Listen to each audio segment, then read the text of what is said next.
our tail of the tape for this, our co-main event of the evening.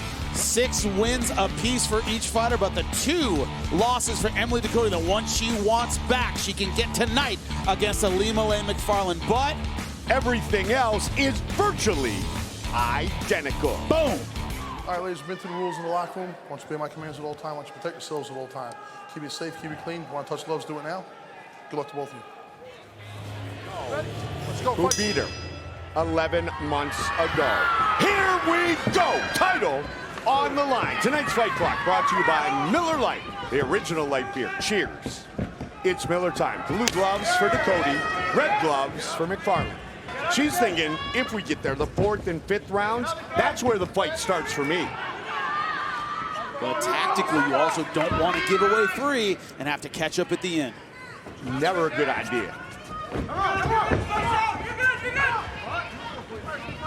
That's one of the things people, a lot of criticism recently, not just in MMA, but in boxing, about judging. And one of the things about MMA, you got 5 rounds. If you disagree on a round, that can change the entire fight. It's not like boxing, we have 10 or 12. You only have 5, so you can't afford to give any away.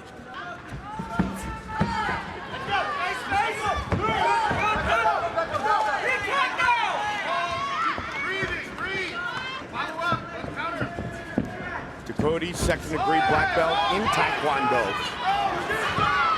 Right hand over the top. She has trained in the same gym since she graduated from high school. She's got to get out of the way. McFarland, the aggressor here, trying to cut off the cage. Nice tight combinations, good body shot. Good knee. See, she's been putting in work with those hands. Ilima-Lei's professional MMA debut was a 10-second knockout. Those knees are vicious. Yeah, that's the kind of thing you want to put in early in the fight. Take the ribs out, take the lungs out, take the legs out with body shots. And Jimmy, you talked about the difference between getting knocked out, getting punched in the head, but the body shot turns off the body. Quit. You just don't want to be in there anymore.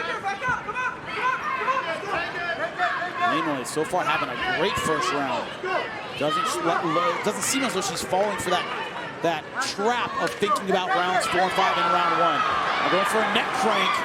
It's not under the neck, it's on the chin. She's trying to crank with it.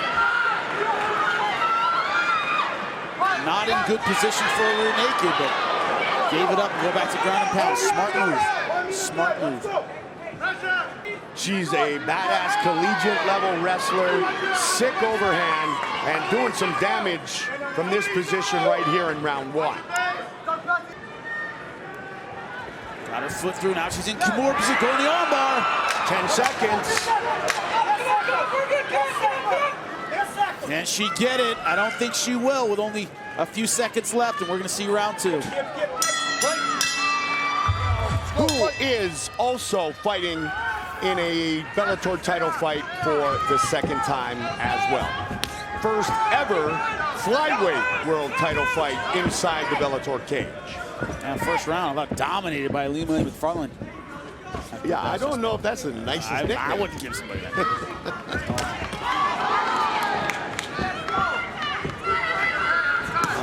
Angry Brazilian woman, that's not good. Not a good thing. Not a good thing. Ilima-Lei slowing down a little bit with the combinations. Very busy in round 1. Yeah. Slowing down a little bit in round 2. This is an opportunity for Emily Dakota to start to get some momentum. Step it up.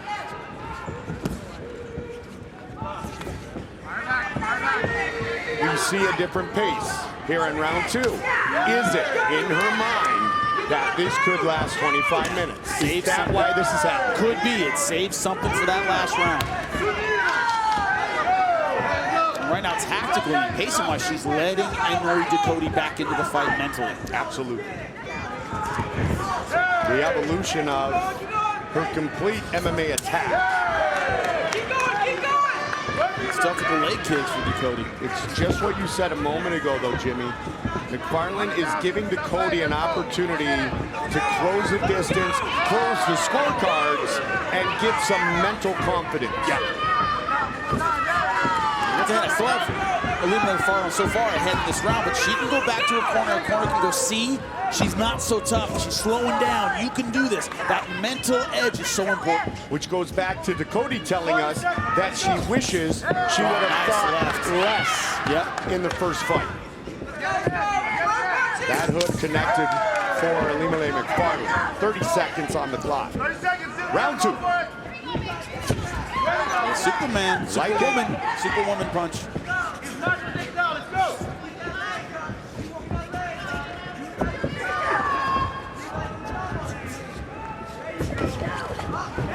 Single leg. 10 seconds.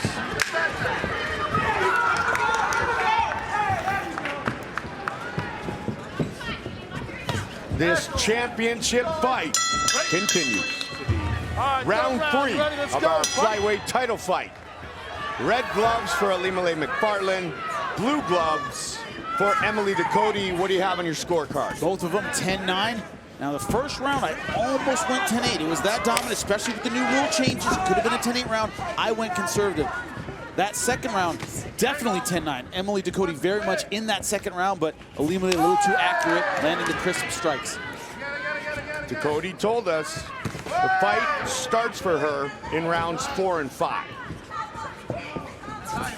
And I'm telling you, and I'm telling her, and I'm telling anyone who's listening, that's too late. You need 3 to win this fight. She has to turn it on now. Rounds 4 and 5, what are you doing? You're hunting for a finish. Well, you make a lot of mistakes. You take big risks looking for a finish in rounds 4 and 5. The fight starts really for Emily right now. She has to win this third round. It would certainly help. Definitely improved the smile on her face. Good knee again. McFarland's done a nice job when these two fighters have been right here in the clinch. Yeah, always to the ribs over and over and over again. Just takes the energy right out of it. Interesting segment of our fight right now, because Alima McFarland talked about like a Rebecca Ruth who's so strong and powerful, but she said she feels like she has the physical edge over Emily. Yeah, she said I didn't feel that way against Emily, so she didn't feel as strong as, like a Rebecca Ruth who's incredibly powerful. She goes, I didn't feel physically overwhelmed, and she's showing that she doesn't think she is. And that modified plum, it's an overhook on the left side, plum on the right side, and Emily hasn't found a way out of it. Barack Obama, the former president, Barack Obama attended, and that right there was the best combination of the fight for McFarland. Great stuff. The problem, one of the problems tactically when they're on the feet is Emily Dakota is relying on short punches. She's throwing a hook, she's throwing stuff she needs to be inside to use. Alima McFarland is beating her with combination with mostly straight punches, so Emily is on the outside looking in. Just like that, straight, long punches. Dakota's trying to answer back with hooks. That's never going to work.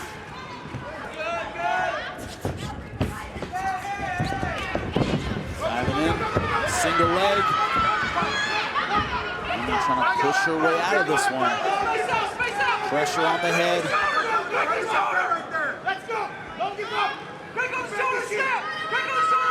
Good job getting underneath the arm for Emily Dakota. Boom.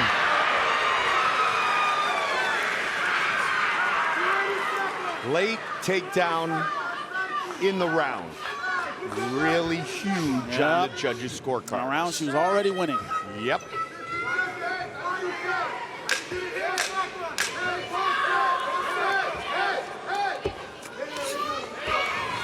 This title fight is headed to the championship round.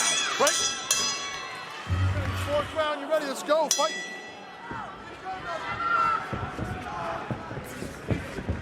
Let hands go. Let hands go.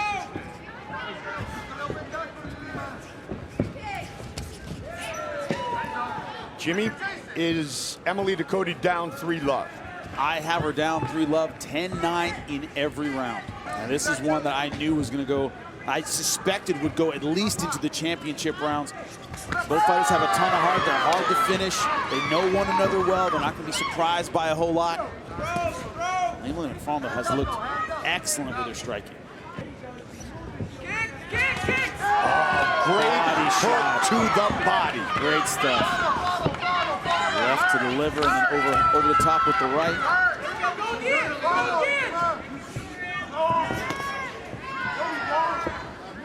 man, Ilima-Lei looks so confident on her feet. Such an evolution of her stand-up game we are witnessing tonight. One thing, Dakota, when she's throwing that left hook, she's a little too planted. You know, Ilima-Lei can let that right hand float a little bit low. She maybe leaped with that left hook, pushed with her back foot, kind of tried to kind of change distance and catch, but right now she's not. Another Superman punch. Ilima-Lei knows exactly where Emily Dakota is every time she throws. Boom! Nice. Final minute of round 4. And Tate's finally on top, but she have time to use it.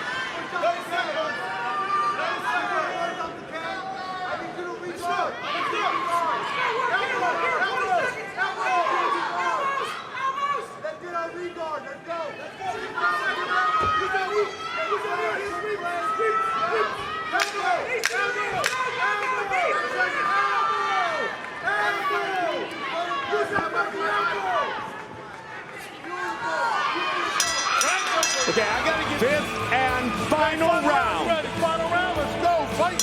5 minutes remain. Red gloves, Ilima-Lei McFarland. Blue gloves, Emily Dakota. First ever Flyweight World Championship fight. Another Superman punch.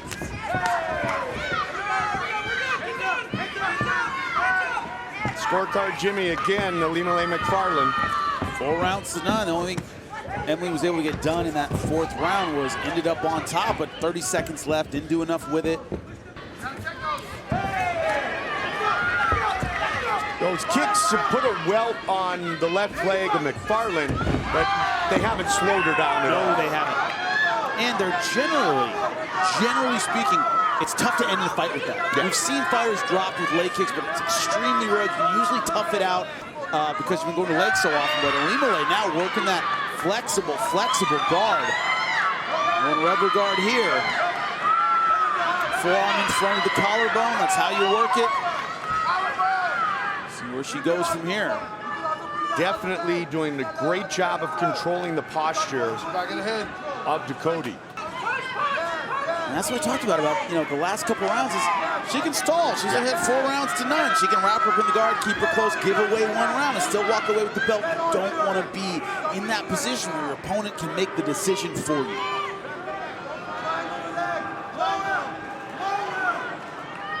.90 seconds remain. McFarland would love to get a finish. Trying to isolate the arm. She might have it. Got it. And it's all over. Ilima-Lei McFarland is the first ever Bellator Flyweight champion. Ladies and gentlemen, inside the Bellator cage, the verbal submission comes by way of the armbar. Official time, 3 minutes, 42 seconds into the 5th and final round. And now, she is Bellator's inaugural Women's Flyweight World Champion, Ilima-Lei, the Eliminator McFarland.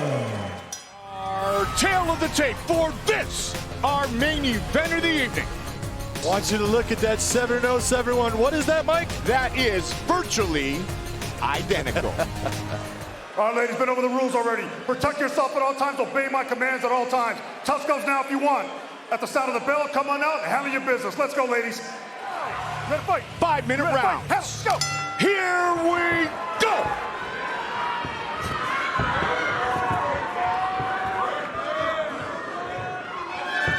Red gloves for McFarland, blue gloves for Lara. Lara talked about she's got some different things to bring out. Well, she came out in a southpaw stance instead of the orthodox that she normally has come out in. That's just trying to throw Ilima-Lei off a little bit. Both women have good grappling skills. They both have outstanding grappling skills, Mike. Both of them. They just do it in different ways.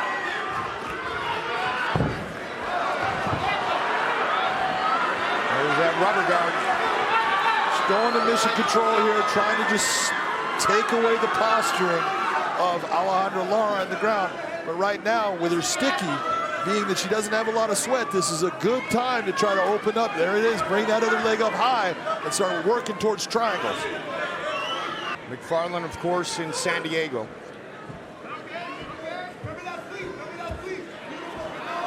Right there's good attack right here. This is a problem for her. She needs to keep her arm from being straight. You don't want it extended out past your head. Although it didn't work, that's the type of attack that Ilima-Lei needs to bring out if she's on her back. Ilima-Lei McFarland, 4 wins by submission, 3 arm bars, 1 rear naked choke. She doesn't have control of that arm right now, but she's in a good position. There you go.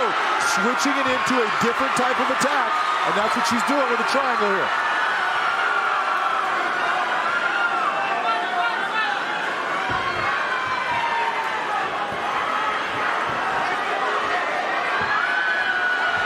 John, what's Lara looking to do? Lara right now needs to crush her hips down.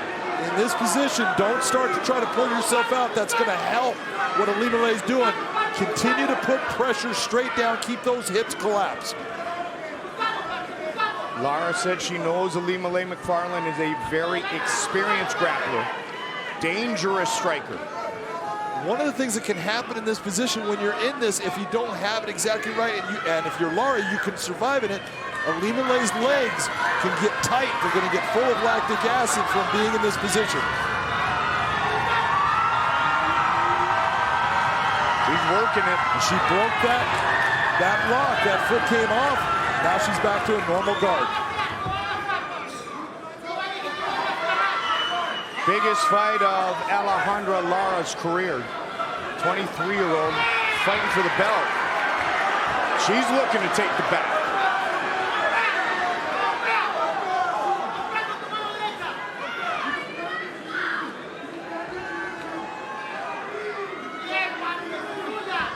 Keep Ilima-Lei down without her rolling, just like you're seeing right here. Lara, little Sanshao, Losanda. But right now, Lara gets to, this is a good position. She's inside control, and this is going to take away a lot of what Ilima-Lei does with her 10th planet type of jiu-jitsu. Good back and forth ground battle thus far, north-south.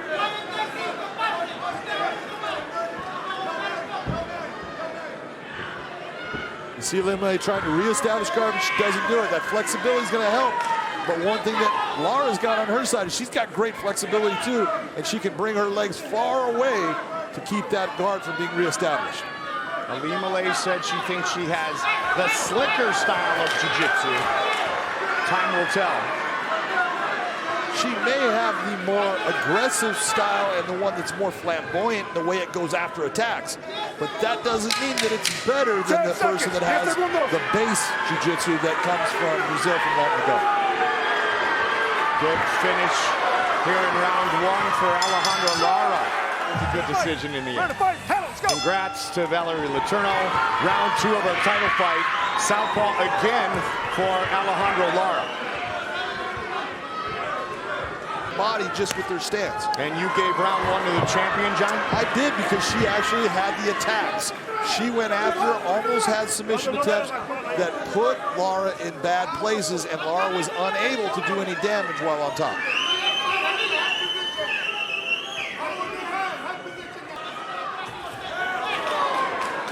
That was a nice elbow over the top. She's trying to open things up. Ilima-Lei needs to settle down, just start putting good pressure on her. That's going to help slow what Lara is doing down. And John, we talked about it at the top of the show, and we talked about it right before our main event. Nice takedown, nice use of body positioning and pressures. She utilized Lara's pressure and that push to go for that takedown. Nice job by Ilima-Lei. Hawaii State Wrestling champion on a legit girls team her senior year. And the first ever Bellator women's flyweight champ. Top position here, round 2. Lara's at least able to grab that foot. That puts her into a corner guard, so she has some ability to move Olimalei's body to try to get to a better position.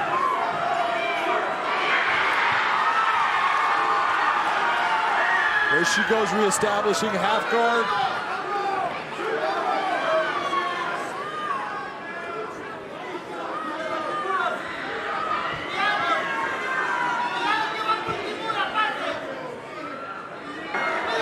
She still has that arm isolated with her head, and that's a bad position for Lara to be in, because that rear naked choke is coming. Can she lock it in? 40 seconds to work here in round number 2.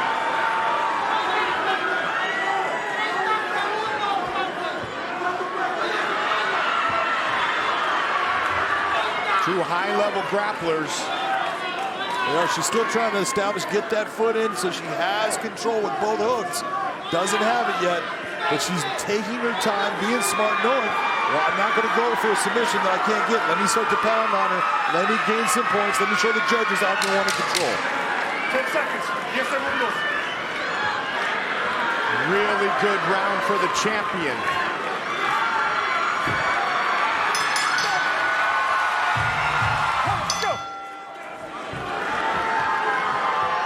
Round 3.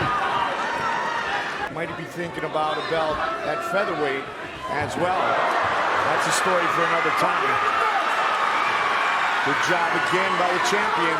Well, that was a big miss on that spinning elbow.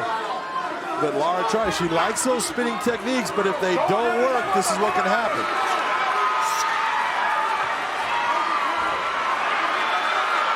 Olimalee needs to be careful of not getting too high. She's got the one hook.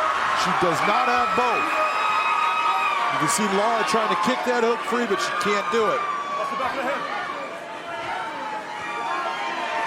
Olimalee has been overwhelming thus far. She has, and this is what, after the second round, what happened, and now going into the third, this is a position Lara needs to start to work quickly to get out of. That was beautiful jiu-jitsu by Olimalee McFarland, letting her roll underneath. You want to turn towards me so I can hit you? Good, go ahead and do it. I'm not going to be turning over. Lara said she is very difficult to break. Well, she is. I've watched all of her fights, and she has her one loss. I watched that fight 2 times, and there were moments that she could have broken, and she didn't. That just says how gritty she is as a fighter. She is there till the very end. Sabina Mazo, same city, same country. Yep. And we watched it. She displayed her toughness. Right now, though, she's in a bad position, full mount for Olimalee McFarland. And she's displaying that same toughness because she just got nailed by a big elbow that hit her right in the forehead. That does not feel good. Going for the arm. Can she get it? Looking for the finish right here, right now. You see that wrap. If she's able to wrap that underneath her arm, that's going to be something that's going to take her arm and put it in that big hyperextension move. She's trying to push that arm away with her foot. She just needs to stay with it, bring it over to the far side, bring it to her right side. That will get her arm bar. That is tight. Lara is a tough, tough girl. That is a tight arm bar. It hurts, but she's sticking in there.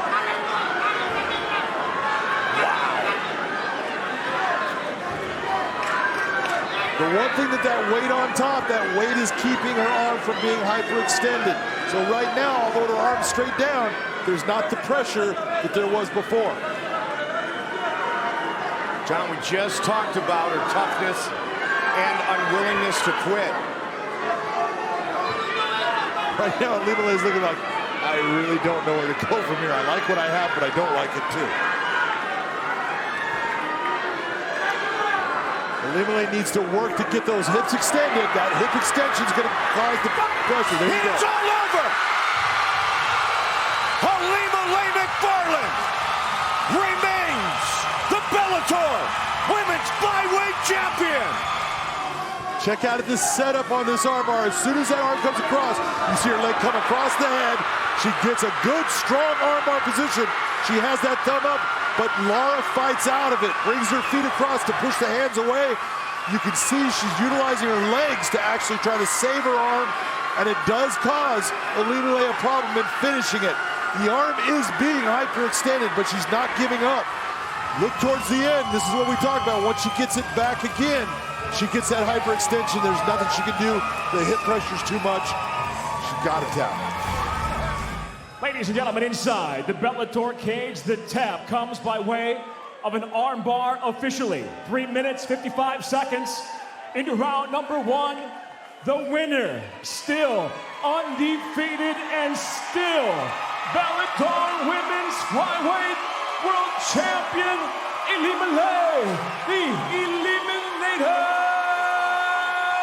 McFarland. Here are the numbers for tonight's main event. Look at that record. She is undefeated 8-0 and a big difference in that age. But that 10-6 has a ton of experience behind it. All right, you've been over the rules already. Protect yourself at all times. Obey my commands at all times. Tough comes now if you want. The sound of the bell, come on out. Handle your business, ladies. Let's go. Who says she is visualized going home to Montreal for Christmas with the Bellator Flyweight Championship in her luggage. This is round 1. The champion McFarland in the red gloves, the challenger Letourneau in the blue gloves. Made her MMA debut in March of 2007. Sprawl on the takedown defense by Letourneau, but as they stand up, McFarland lands the right. Final 2 minutes of the round as McFarland lands the jab. That's exactly what I'm talking about, what she just did there. Letourneau opening up, finishing off that combination with an inside low kick to the lead leg of McFarland. Letourneau plants the jab upstairs. McFarland beat Emily Dakota in their first fight that she felt that, yeah, I can do this MMA thing full time. Well, she's proven that she can do a lot more than that as we go to round 2 of this Flyweight Championship fight. You ready to fight? You ready to fight? Handle, let's go. Oh, Letourneau's more than ready to fight Bell in round 2.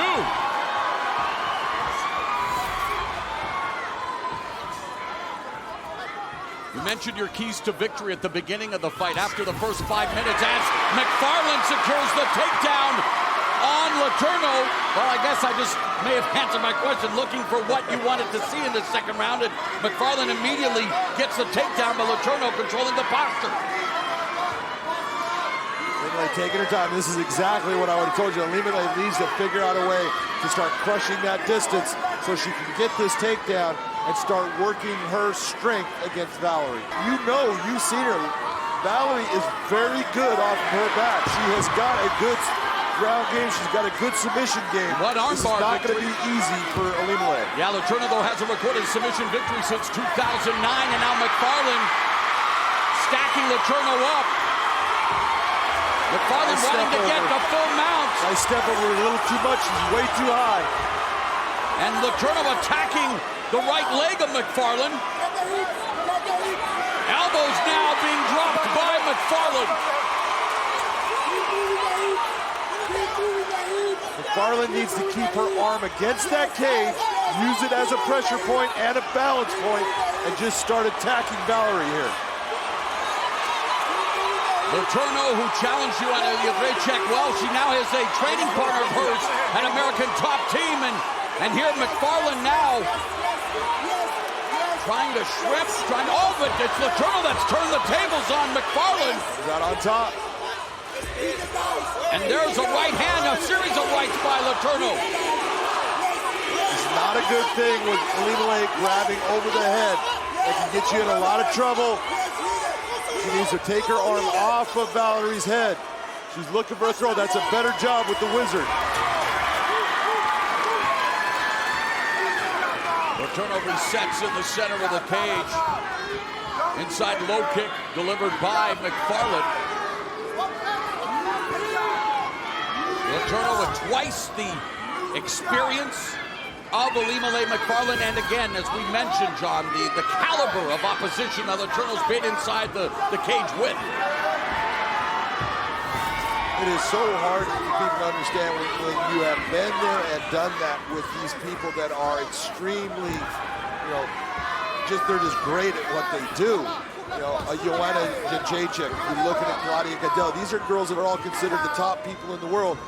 Valerie Letourneau has gone the distance with all of those girls, and she has a great skill set, and something that she's doing right now is controlling that distance, pushing Ilima-Lei back, making sure that the fight occurs where she wants it to be. Letourneau felt that she didn't need to keep this fight standing to win. She's very confident with her jiu-jitsu. Been training jiu-jitsu since she was 19. She just loves to fight in the stand-up as this partisan crowd rallies behind Ilima-Lei McFarland. And what you're seeing is you're seeing Valerie, when Ilima-Lei attacks, you see her countering. She's not just accepting, she's giving something back. When Ilima-Lei is not attacking, the Valerie attacks, and you're not seeing that counter from Ilima-Lei. This is round 3, scheduled for 5. The undefeated champion, Ilima-Lei McFarland in the red gloves. The challenger, Valerie Letourneau in the blue gloves. John, you have it for Letourneau through 2 rounds. I do, and the one thing that was close in the second round was those elbows that she landed against the fence. But in my opinion, Ilima-Lei needs to step up this attack in the stand-up. If she's going to stand with her, she needs to start throwing and landing and countering what Valerie's doing. McFarland looking for the takedown and well defended by Letourneau. 4 minutes left in the third. Putting her weight down on McFarland and doing a good job of defending thus far with the Wizard, but McFarland trying to find an opening and does land some left hands to the face of Letourneau. Nice sit back by... Oh, McFarland has Letourneau's back! Nice sit back by Ilima-Lei. That was a beautiful move, knowing exactly where she was going. McFarland has a standing rear naked choke submission victory. Now looking for one on the ground. Letourneau trying to defend. Valerie being very calm in this position. She's been here before, but Ilima-Lei has a lot of time to work from here. And she does have a lot of setups and a lot of attacks. Letourneau's been knocked out twice. She has never been submitted. And this crowd exhorting Ilima-Lei McFarland. Ilima-Lei's starting to work to catch that arm so she can make her a one-arm defending fighter.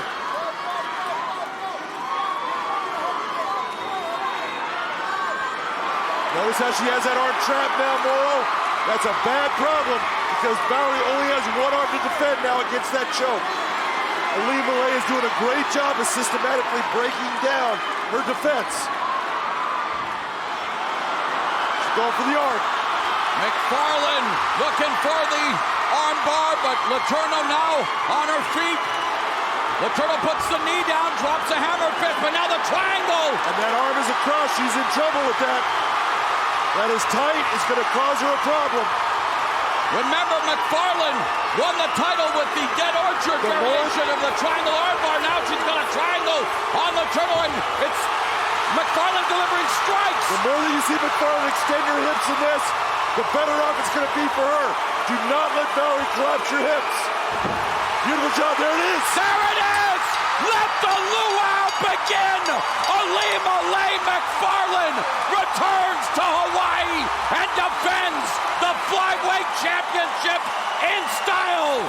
Ladies and gentlemen, inside the Bellator cage, the tap comes by way of a triangle choke. Officially 3 minutes, 19 seconds into round number 3.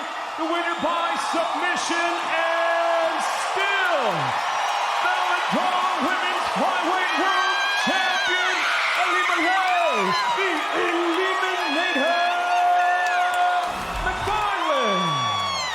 Our tail of the tape for this, the first of our 2 main events of the evening. 9-0, Ilima-Lei McFarland facing Vita Ortega. One of the things when you look at that weight, Mike, it's telling you that's 124.8 for Ilima-Lei. She's right on that 125. You see Vita coming in a little bit light. Was she cutting too much? Was she cutting too much, or is she just in spectacular shape? Bingo. Let's find out. Okay, fighters, gone over the rules in the back. There were no final questions from you, Blue. There were no final questions from you, Red. If you want to touch gloves, go ahead and do it now. Come out ready to fight. Here we go! Red gloves for the champ, blue gloves for the challenger. And Alimale looking to utilize her wrestling early. Very smart move by Alimale. Don't stand there and brawl with a brawler. Be the technical fighter. Get inside, get her against the cage, work towards a takedown. And Vita's gonna sit here and continue to try to make this a brawl. Alimale said hands down, Vita is the most aggressive fighter I have ever gone against. Beautiful job of getting her arm around, getting to that double leg, but she lost it here.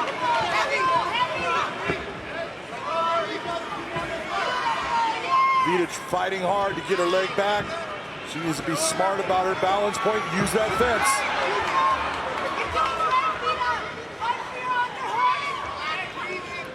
This is exactly the kind of fighting she wants to do, as far as when Alimale tries to take me down, I'm not going to settle for that. I'm going to get back up. Nicely done by the champion. Really good job of Alimale sticking with it. She's got that back down. Hooks her in. Both hooks in. Can she lock one down early, John? Well, both girls are brown belts in Brazilian Jiu-Jitsu. But there is a difference in what Alimale does and how she does it.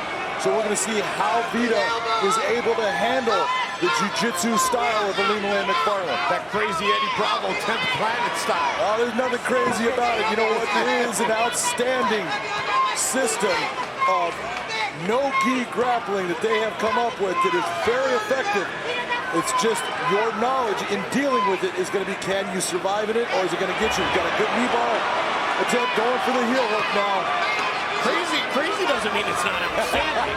Absolutely not. I'm just thinking of Eddie's personality. She's cranking on it. Alimale looking for an inverted heel hook.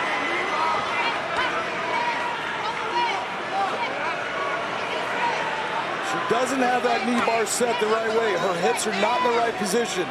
She can still get that heel hook if she does things right. But right now she needs to bring her body actually closer to Vita to lock that in. You can see how that leg is slipping through.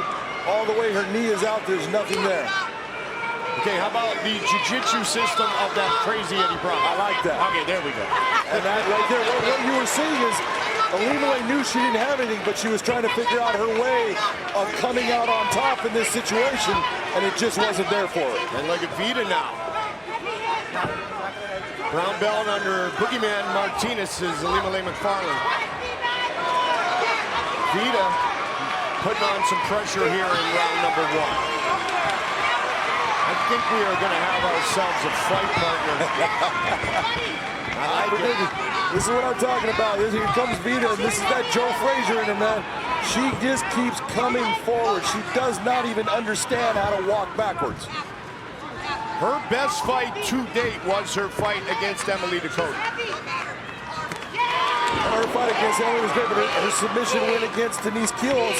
The reason why that was so good is she stood in the middle of that cage and threw with a world champion kickboxer and did not back up. And then finished it with a standing guillotine. Looking for that guillotine.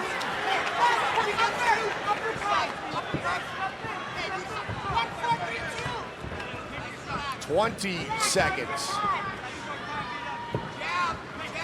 Both women told us their conditioning is at the highest level it's ever been. All the underwater training for Alimale and a work ethic like none ever before displayed for Vita Ortega. Set for round number two, the champion. Second round, are you ready? The challenger. Fight! Round one. On your scorecard. On my scorecard, Alimale gets that round. She was the aggressive fighter. She was the one that was actually searching for that submission, trying to put it on. She did the better work overall, but not by much. Vita Ortega was right there with her.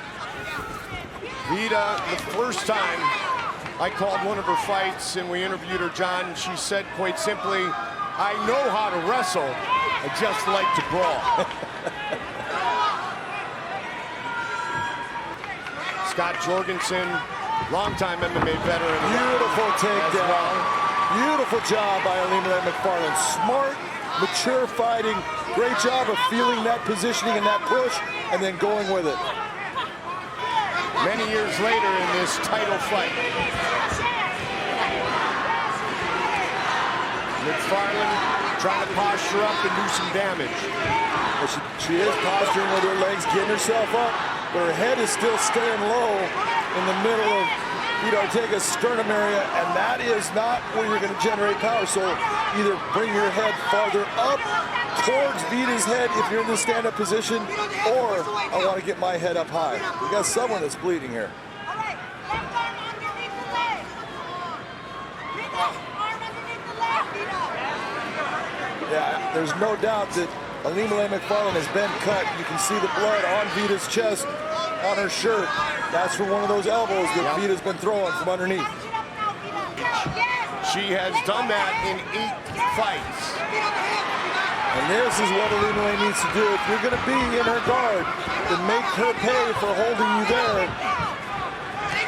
Vita, nice job taking the opportunity to get up. Lehman Gracie, he has 6 and 7 fights. Chandler, Yamauchi, and Held also on that list. And Vita trying to keep it on her feet and being that brawler and sucking Ilima-Lei into that brawl with her, where she can land the bigger shots. 10 seconds. Nice inside leg kick.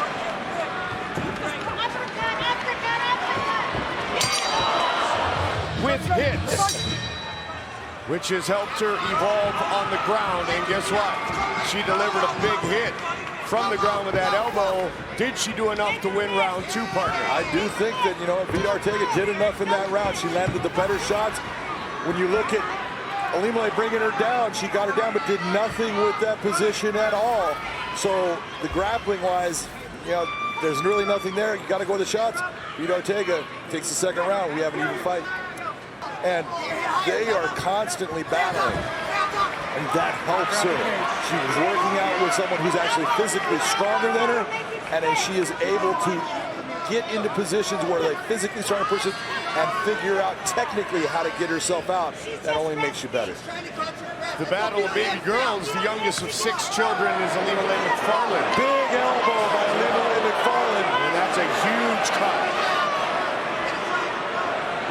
Those sharp elbows, game changers. That elbow definitely opened up Vita.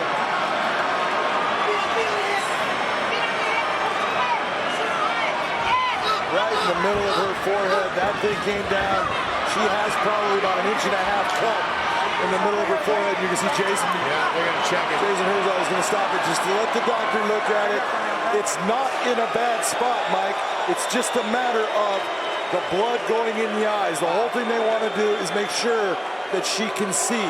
It's a big, ugly cut, no doubt about it. It's a matter of, do they think that she's going to be able to see with the way the blood's coming down? The doctor there, ringside physician Diego, he's done a ton of fights. Most of the time, he's going to try to let her go and see what happens. But if it opens up anymore, yeah. Oh, my goodness. Wow.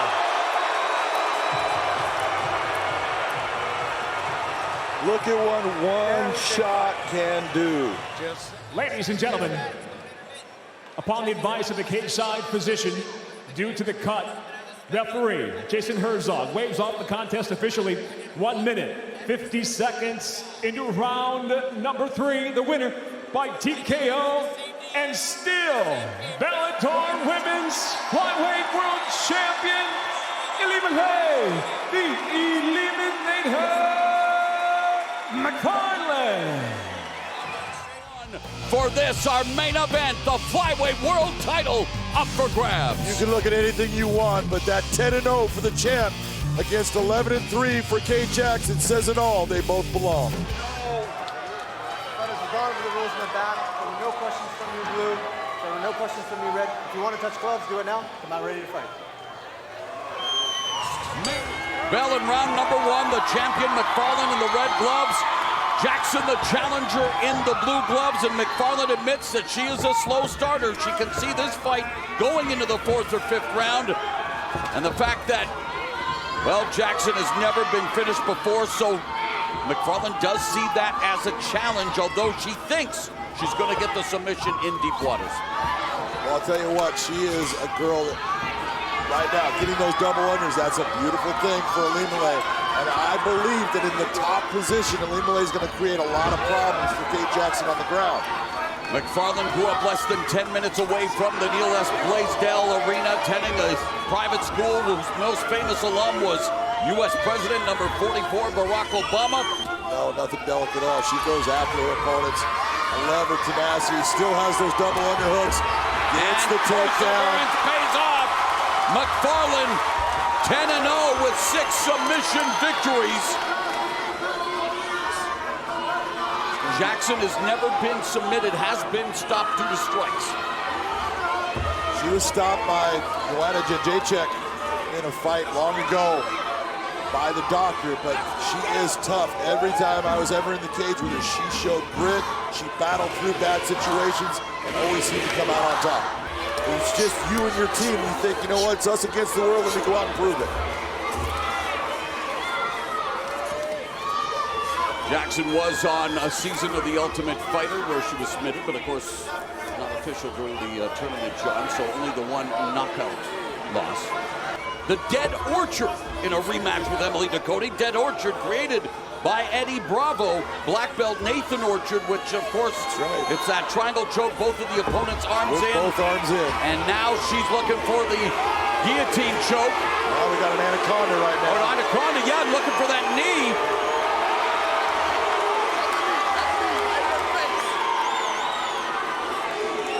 That she just let go of the anaconda. Still has control of the neck. Tried that outside trip, did not work for her. And now Jackson has the champion along the fence, trying to impose her will as she's got the back, a waist lock. Under a minute left in the opening round. Kate Jackson with a gable grip, holding the position. Ilima-Lei just needs to take her time, work the hands like she's doing. Work that one arm inside and slide it past the body. McFarland defended the title against Vida Ortega, involved in that bloody battle with Alejandra Lara at Salute the Troops last night. Lara defeating Ortega, would love another crack at the flyweight title.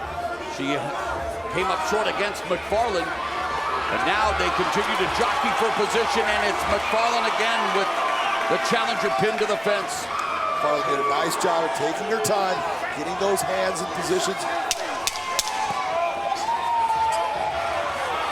Oh, there's a slicing elbow strike by Jackson, and some striking to close out the round. Ready, fight!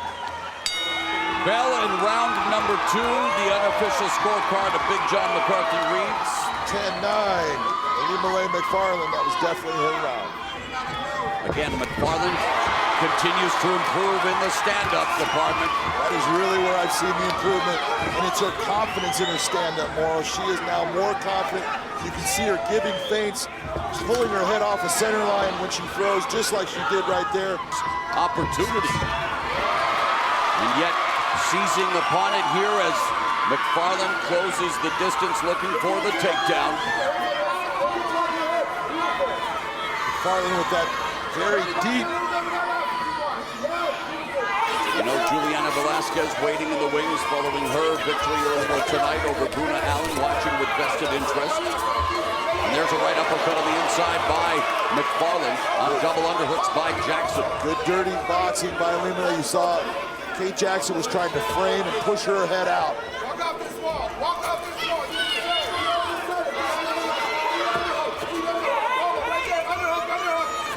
Fumbling by McFarland, trying to create separation, turning the tables momentarily. They jockey for position, elbow over the top by the champ. Ilima-Lei digging for that underhook, getting it. Nice elbow on top. Knee shield momentarily.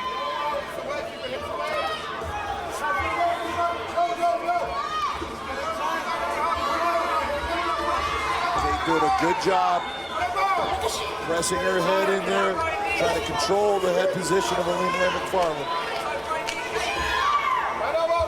Midpoint of round number 2. Jackson trying to stay busy, trying to touch up the champion with the left hand. There's some separation, they throw strikes, and again, it's the challenger pinning the champ along the fence. McFarland trying to pummel. Oh, another elbow across the face by Jackson. Very nice inside with that elbow. A lot of energy being expended here. The battle for position. You are so right. This is absolutely grueling. People have no idea how much energy is being spent as you're being pressed because you're pushing against another human being the entire time. And the takedown by McFarland, much to the delight of this partisan crowd here at the Neil S. Blaisdell Arena.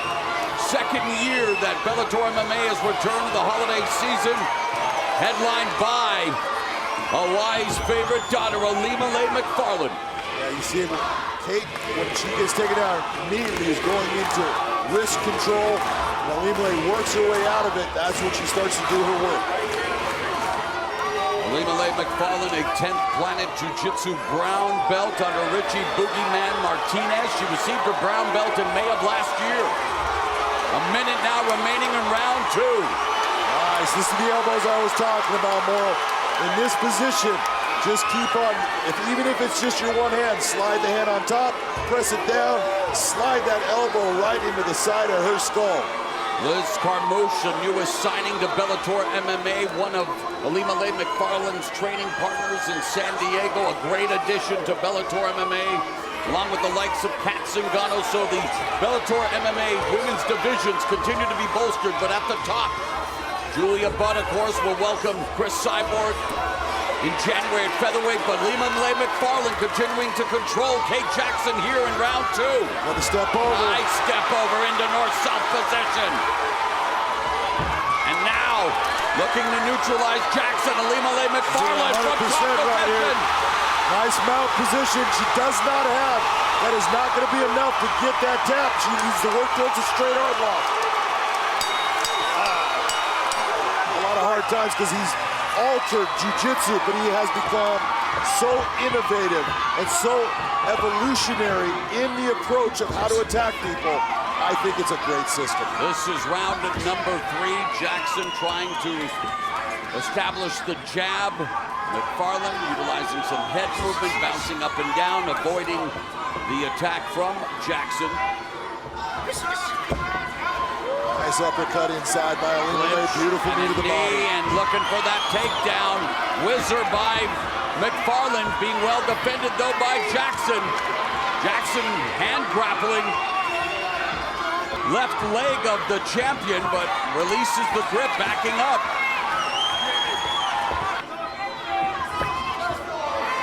Jackson eating a couple of short right uppercuts, and Jackson backs the champ into the fence, and McFarland looking for the double wrist lock potentially, but Kate Jackson unable to do much here against the champion, trying somehow to find a way to really begin imposing her game plan. Yeah, you know, she's been getting these positions where she gets her gable grip around the body, has a body lock, is able to deliver some knees, just isn't able to do the damage that she needs to do to slow Ilima-Lei down in her attacks. You know, we talk about history potentially taking place here tonight for Kate Jackson.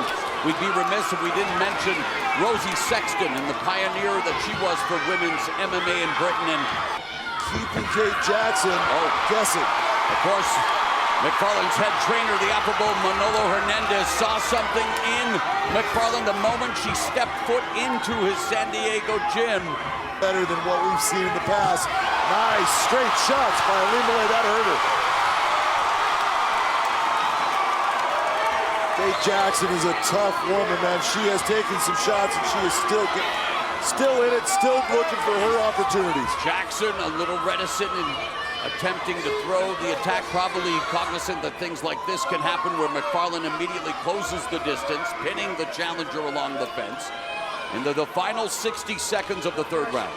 Kate Jackson always seems to go to that 2-on-1. Look at her with that wrist control.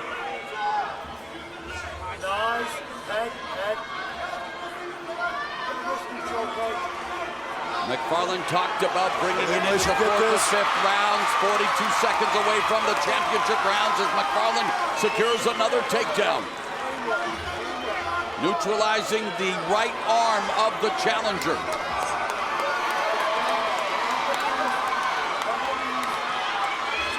Elbow to the rib cage of Jackson by McFarland. And one of the things that has kept Kate Jackson safe is look at that wrist control. Imole has found it hard to break the grip of Kate Jackson.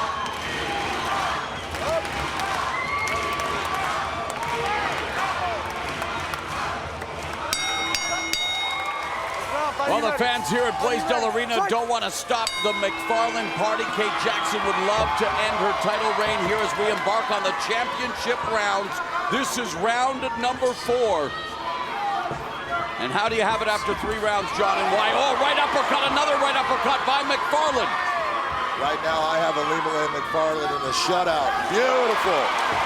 Nice job of taking down. Good sweep Reversal over. by Jackson. They struggle here in this scramble, and McFarland regains her position in the butterfly guard of Jackson. Beautiful transition by both women. Minute and a half gone here in the penultimate round.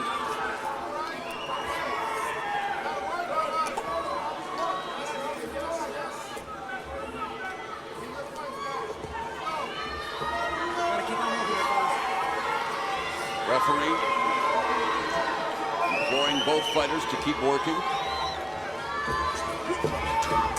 McFarland's trying desperately to get to side control, but running up against the fence and the wily guard of Jackson. The cage causes you sometimes problems, and that's the direction you need to go. Something is blocking that path. But the elevator's not going up, Joe. Oh, but the punches are coming down. This is what I believe Imole should be looking towards. If you're gonna have her up against the cage, then use the cage and press forward, posture, and look to land big, heavy shots.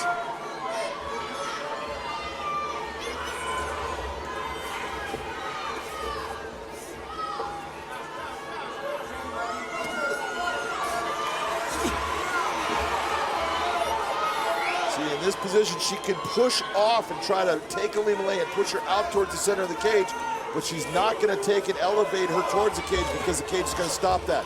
That way, Imole can use that block to get that posture and bring heavy shots.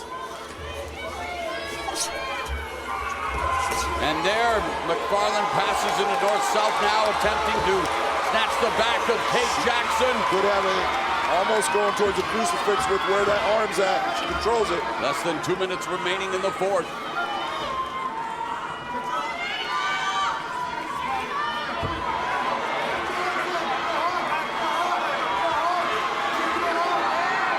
To see Imole take her left leg and throw her hook inside, that's going to take the back of Kate Jackson. And McFarland now has the back, looking to put the hooks in. Jackson potentially attempting that backdoor escape, but she is being controlled here by McFarland from the back, but McFarland high up. She's very high right now, Morrow. She can hold this position and she can work this front arm lock.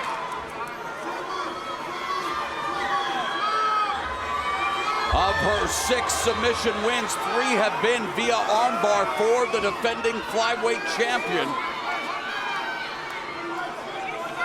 She also has a triangle armbar on her resume. Less than a minute left in the round. She almost turned her over right there. Kate is trying to hold that arm in position. There you go. McFarland predicted a submission win in the 4th or 5th round. She was control the head. 40 seconds left, looking to extend the arm. Jackson desperate to keep her grip. She should use her leg to push off the bicep, separating the hands of Kate Jackson. Under 30 seconds left in the 4th. McFarland fishing for another submission. Jackson doing her best to defend the attempt. Jackson going to a figure 4 of her arms to hold on.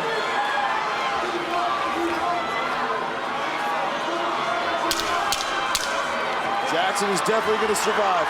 The 5th and final round of this flyweight championship match is upon us. send this partisan crowd to the luau ecstatic.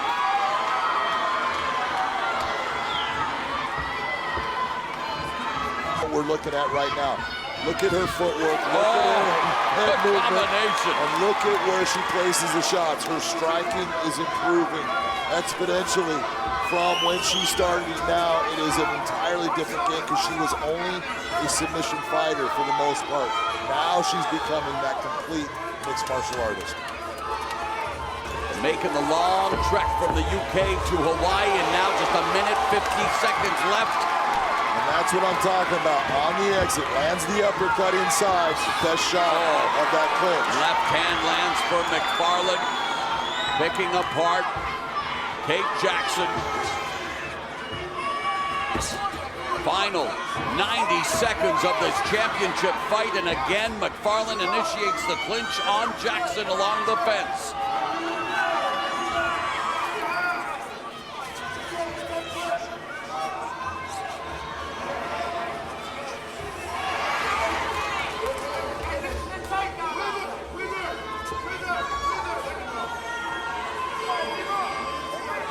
Really impressed with McFarland's conditioning for this fight because we have had a lot of grappling situations, clinches against the cage. Remember what happened before the Vida Ortega fight? Yep.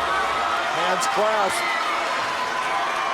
Once you get the hands clasped, you have that takedown. Just a matter when you want to do it. Yeah, McFarland's conditioning superlative here and has the takedown on Jackson, and the clock continues to tick away. Less than 40 seconds now left in what appears to be, as McFarland gets the mount, the fourth successful flyweight title defense for McFarland. Less than 30 seconds left for McFarland to send the fans home happy with the finish, but regardless of what happens, it's been another impressive night for McFarland, trying to close the show in style with ground and pound. Has the back of Jackson dropping down the right hands. The crowd anticipating a finish, but we're going to the judges' scorecards, but it's academic. Sorry, Miss Jackson. McFarland's for real. Ladies and gentlemen, having gone the distance in this world title fight, we'll go now to your judges' scorecards.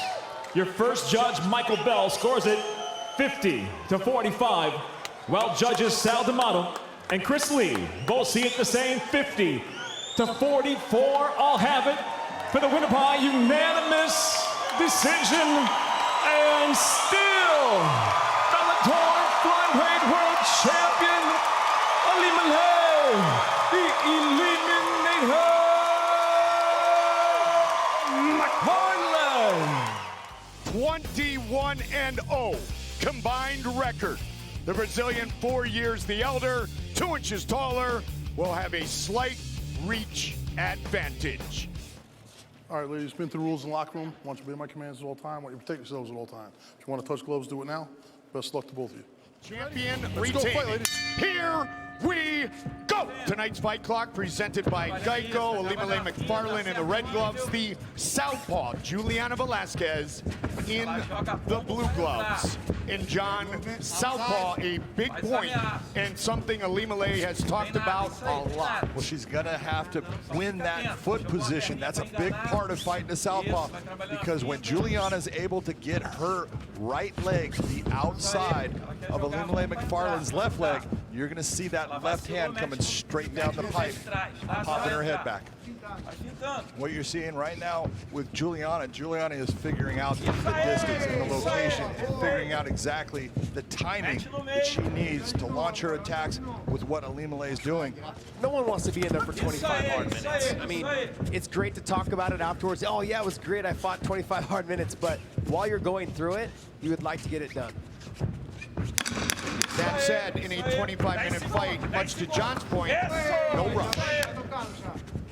5 minutes in the books. Break. Good job. Set for round number 2. You ready? You ready? Let's go fight. The champion, the challenger, the fight continues. straight left hands. You'd rather be Juliana than you would Ilima, even though there wasn't a lot there. She controlled where the fight was taking place as well, and she continues to try to do so. Isso aí, demorou, Ju, você demorou, tá tocando bem. Isso Third aí, career boa. 5-round fight for the challenger. 6th career 5-round fight for the champion. Isso aí. She went the distance in her last title defense. A dominant performance against Kate Jackson. See, right there, when you see Ilima making these mad rushes, what Juliana needs to do instead of backing off is laterally move, slider, foot out, spin off of it, and counter. You just did it right there, John. She must have heard you. Isso. Isso aí, não deixa, não deixa. Here's the one takeaway, though. I'm like, look, we signed Liz Carmouche as well, and Liz Carmouche is physically strong. But guess what? They're not training partners anymore because Liz is signed with Bellator. So that's another thing to start taking away, is that during this COVID time, she didn't have some of her training partners that she had before. And Liz Carmouche would have been a good addition for her preparation for this fight. So the Bellator belt will be like the Olympic medal she was unable to attain. Final minute of round 2. They're on the canvas for the first time. See, but you look at that, and Ilima was the one that tried to set up that takedown, and Juliana comes out with the position on it. But this is not bad for Ilima, in my opinion. This is a good place for her to work from. She's already working her legs up high. She's very tricky, very crafty. She swivels really well off of her back for the armbar transaction. Notice how she's locking her down, trying to keep her in close so she can bring the leg up and over. The flexibility with that 10th planet jiu-jitsu is key on a lot of their attacks. Nobody have their hand on the mat as well. You have the options right now. Richie Martinez, a black belt, under Eddie Brown. 10 segundos, isso, bate nela. Ela quer o teu braço, ela quer teu braço aí, isso. Bate nela, bate nela. Bate no corpo dela. Set for the start of round number 3. Main event, Flyweight World Championship fight. Champion in the red gloves, challenger in the blue gloves. Both women unbeaten in their professional careers. Aí, isso aí que não pode, pô. É no pé de trás, pô. No pé de trás, queixo pra dentro. Big John, you gave round 1 to the challenger. How about round 2? Round 2 goes to the challenger again. And it's not that, you know, Ilima is not doing some things well. She's just not doing enough right now. When she got to fight the ground, she was looking to try to move towards the submission, but nothing ever came of it. Couldn't do anything from that position. So right now, I've got Juliana up 2 rounds to none. And it's just simple things like you just saw. Yep. Just hit her with a straight left hand. That landed flush. Nothing has really landed cleanly for Ilima at this time. I really feel like Ilima is having a problem because of the southpaw stance. The combinations aren't there. She's having to dip her head to the opposite direction. The takedown is not there as well. She probably hasn't been able to practice shots in this position here. Now that she's in on the leg, see how she trapped the knee there? She's lifting. She's got to work on getting that trip. And get back up and keep the ankle. She was a little long on that, a little far outside of it. She's caught.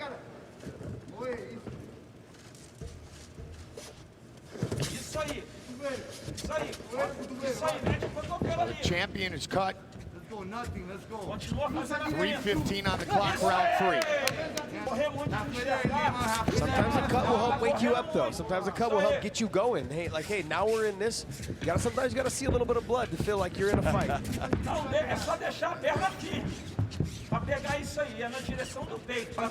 Juliana's been able to retreat each time.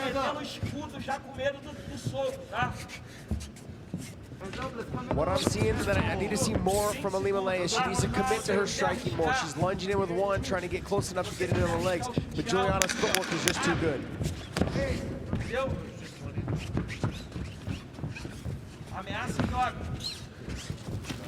Oh, well done. It's a nasty slice. Yeah, that's a clean, almost razor-like cut. Round 4, round 4. She needs to be very careful with taking her hands and putting it in there. It's her cut, it's her face. She can do what she wants. Yep. So, John, after 3 rounds, as we enter the championship rounds, the champion is in a position where she's got to finish her challenger, isn't she? Well, I'm in the position where I'm thinking that Juliana Velasquez is ahead of this. 3 rounds to nothing right now. So yeah, she's either got to have dominant rounds in the next 2 rounds, or she has got to get a finish. Right now, I haven't seen anything that's been putting her in a position where she's going to be able to do that. Well, what we just saw right there, she needs to do more of that. She needs to close the distance, sliding her feet in, and then throw more than one and 2 punches. You short? Okay, wash your fingers.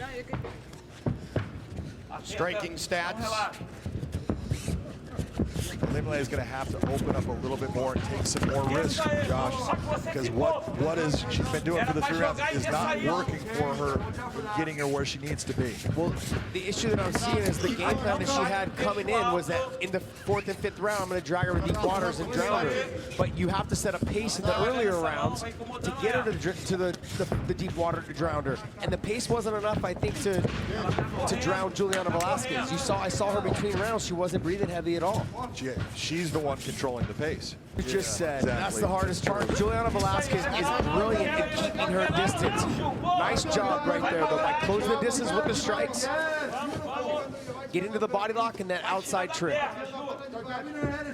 This is a very important time with a minute 50 left in the round. Limley's got the position that she wants, at least by getting the fight somewhat to the ground. She needs to take away that post of that arm so she can drive Juliana down to the mat. Well, the way she can do it, John, is by trying to slide her feet more towards the fence, so that'll put pressure on Juliana's shoulder, make her try to readjust her hand. Put her foot and ankle to that side. I know exactly what you're talking about, but it's, again, a lot easier to say than do, especially when you're in this position. 20 seconds. 20 seconds to leave on this work. Limley can also drive her upper body up and over Juliana Velasquez as well. That'll help push her back flat to the mat. Let's go. Keep on fighting. Right here. Let's start going ham. Go ham. Let's go. Go, go, go. 10 seconds. Give me some power. Good round for the champion. Right? Final round. Final round. Let's go, ladies. Fight. Who will win our final title fight of 2020? Limley McFarland, red gloves, blue gloves, Juliana Velasquez. Right there's what you need to see from Limley. She needs to make those steps forward. That's it. Beautiful job. That gets her in deep. Now let's get the takedown. And if you're Juliana Velasquez, you want to fight this off, make her pay for getting inside, and go back to what you were doing of just picking her apart from the outside. She's done in the past in these situations. See right there, that's what I was talking about. If you want, take it backside. She just lost it when her hip hit. Juliana was able to keep that top position.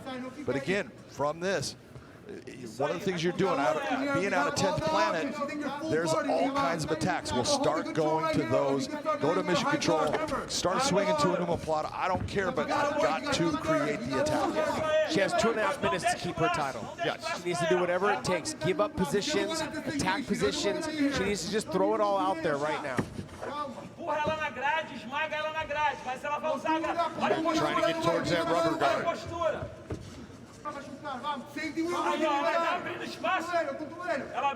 Juliana using a lot of pressure, using her head as that third arm, putting a lot of pressure on the chin area of Limley to control her head. What that does when you put your chin or your forehead under their chin, it keeps their back flat. Makes it hard for them to transition and scoot their hips out. The Brazilian Douglas Lima holds the belt at 170. Patricio Pitbull has it at 55 and 45. Cyborg, the featherweight women's world champion, Velasquez, trying to take over the flyweight division. 55 left, Lima. I would tell you, in my opinion, Limley has got basically 45 seconds now to make something special happen, or Juliana is going to take that belt away from her. I need you to be active right now, okay? Be active, go active. I need more activity right now. Knees, knees. 30 seconds remain. 30 left, 30 left. It's so easy to sit on the outside. These ladies have been fighting now for almost 25 minutes. Yeah, it's easy to sit there and say, oh, you need to do something. You need to get the takedown. When you fought this long, it's not an easy thing. John, I feel like the story of this was Alila's going to go back and realize that she just started too late. She didn't get going until the third round, the end of the third round. This will be the first time Velasquez has gone the full 25 minutes. Ladies and gentlemen, having gone the distance in this world title fight, we'll go to your judges' scorecards. Your first judge, Sal D'Amato, scores it 48-47. Michael Bell sees it 49-46. And Judge Brian Miner scores it 48-47. All three judges have it for the winner by unanimous decision. And now the new Bellator Flyweight World Champion, Juliana Velasquez. In the main event for the world title, you don't often see a 3-inch reach height advantage in a championship fight at the same weight. Yeah, you know, at 5'6" compared to 5'3", the one thing I'm going to say with this, a lot of people look at that and go, wow, that's a big difference. Denise has been fighting taller fighters her entire career. This is normal. All right, ladies, this is 5 rounds under the unified rules of mixed martial arts for the belt. We went over those rules in the back. If you'd like, touch gloves now. Best of luck. Ready to fight? Ready to fight? Let's go.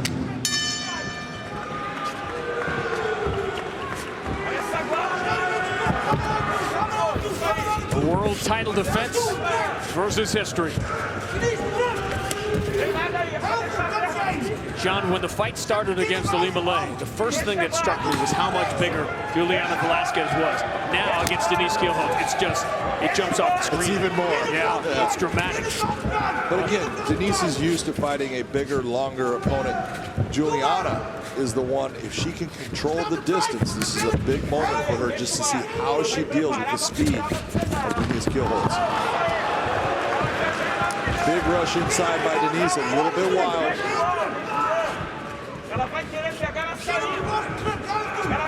Really into throwing big, heavy shots. That left didn't miss by much.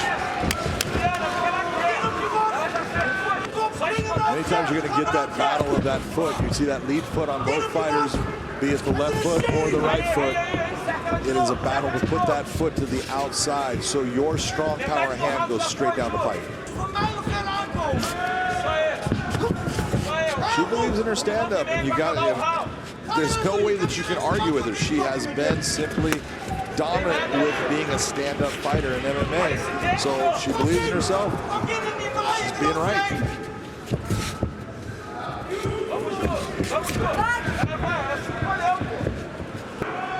Sounds like, oh, that's the plan. You got to reinvent. That's a very difficult thing to do, and those are big shots from Denise Gilholtz. That was nice. She landed a 2-punch combo in there. She missed a couple, but 2 of those landed clean. A puzzling opening round here from the champion.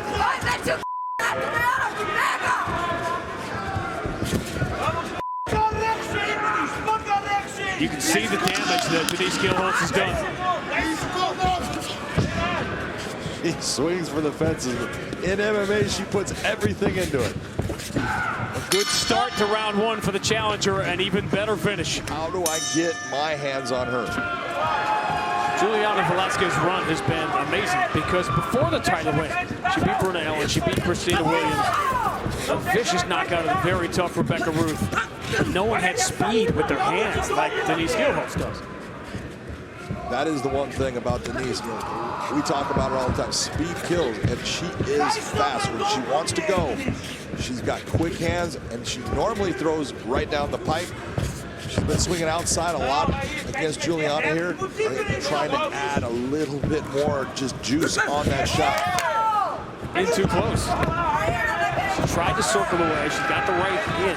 See it right there. That tells you that Juliana is not saying anything that she would not mean. I'm going to stand up with her. She has the ability to get her hands on her, which is not a bad idea. And you see it a lot. You'll see a fighter use their hands, get a good shot in, hurt their opponent, and then as the opponent hits the ground, they go after the submission. Now Juliana Velasquez looking a little more comfortable. It was her best combination. I'm not sure you've seen the footprint of Denise Gilholtz outside the circle till now, and that left got in.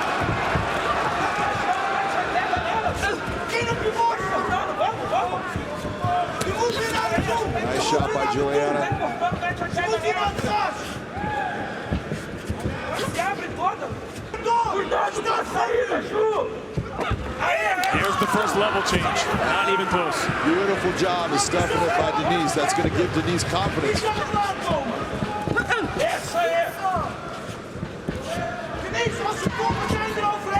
Round one strikes, you can see 17 of 61 for Kielholtz. Now we're at 9 of 45 for Velasquez and 9 of 51 for Denise.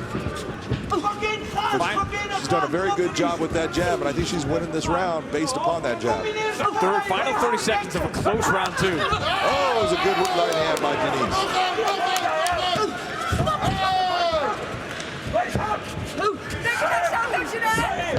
Overhand left. Juliana much more comfortable here.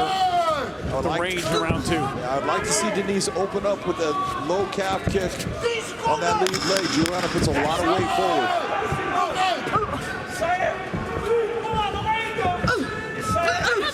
Good bounce back round for the champion. Each one at the bell. Juliana Velasquez had never been past round three until her title win.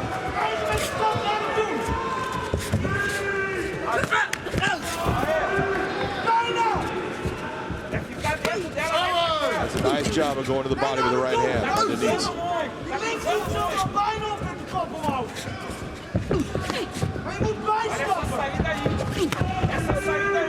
I'd really like to see Denise kind of attack that lead leg.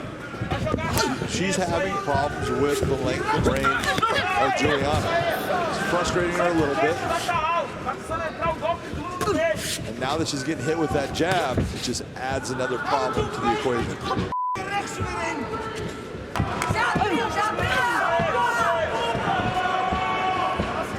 Juliana doing a good job of just sticking that jab out there, and you're seeing that Denise is trying to really load up and land the big shot here. Juliana doing a very nice job of just stepping back, circling out. And that's what you need to see from Denise. When she's going to throw, she needs to slide her feet in. Figure out exactly which way you think that Juliana's going to go and slide your feet towards you so those punches land. Mix it up with the back fist. The champion, something else to think about. Number two. Juliana Velasquez now much more comfortable getting in close. Her confidence is growing. You can see it here as this fight gets older.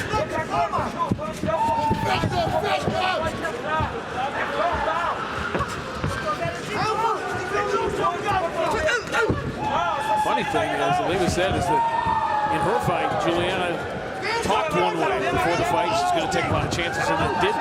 Here she's done exactly what she told us for weeks that she was going to do. Yeah, absolutely. She followed the game plan she talked about, staying on her feet, using movement.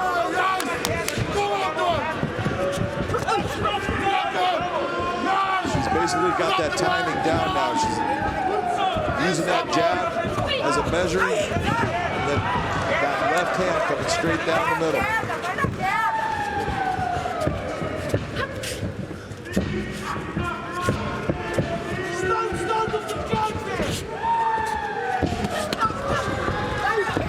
Nice knee up inside. I don't know if it really hit, but it definitely took Denise off balance a little bit. It kept her at bay. Yep. Even if it didn't score, it stopped the offense. There's the level change.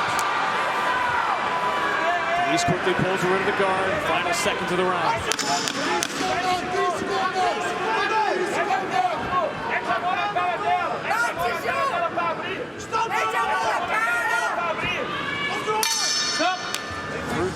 There's a champion who's been there before, but you see the way the fight has changed here. You can see it on her face, and Denise Kielholtz's face through the last couple of rounds. It all started, it's very simple, but it was the right jab that has taken Denise Kielholtz off balance and done damage. Absolutely right.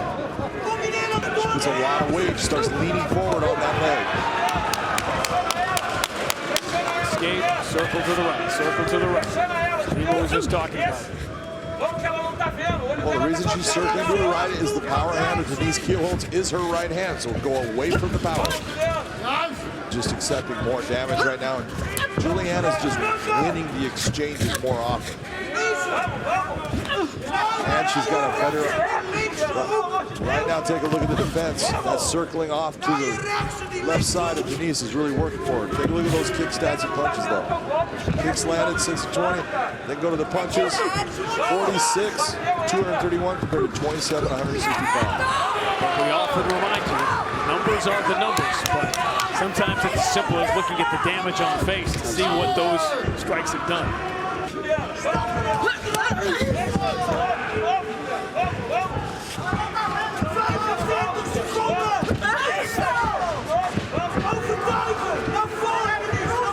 Champion just gaining in confidence. You can see the way she's carrying herself. Said she's not fighting a defensive fight either. She got the level change, had success with the takedown late in round 3. She tries it again, but this time the defense pays off for Denise Gilholz. Paid off, and also she landed with a beautiful left hand.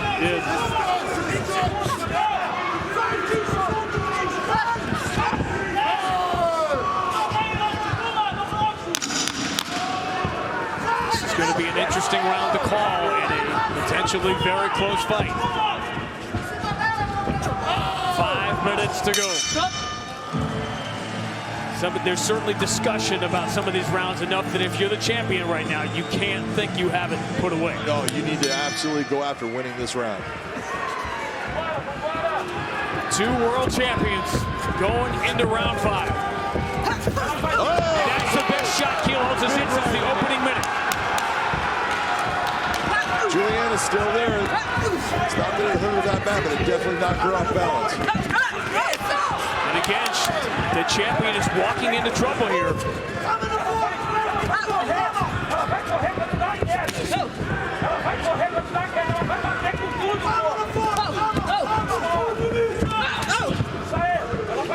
Getting the better of the exchanges here early in round 5.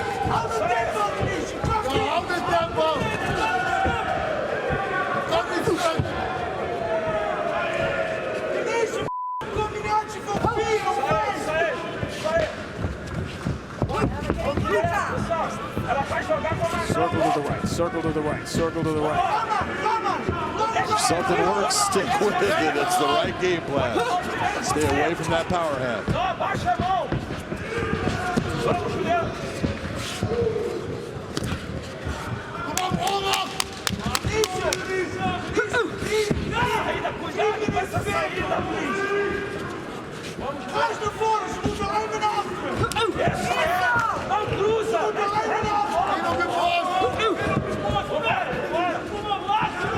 Denise has done a good job of trying to go to the body at times.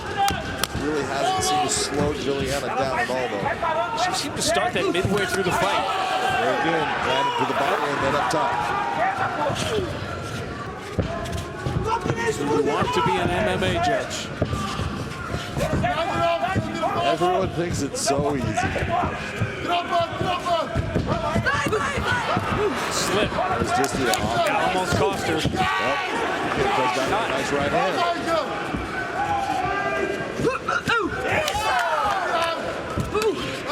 This fight be as close if she hadn't? We're not going to find out. It's also amazing when you look at her. Juliana's taking some big shots from Denise, but it doesn't look like she's taken hardly anything. She hasn't marked up hardly at all. Attempt at a tie plum, going to a knee. We've seen that sporadically, some different offense. Minute 25 for the world title. And another good shot to counter left from Denise Gilholz. That left hook over the top is there for Denise. She really needs to go to it.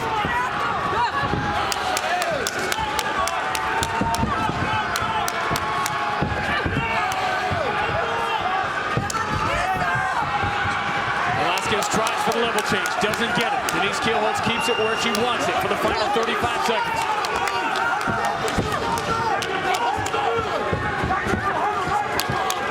Oh, this is going to be close.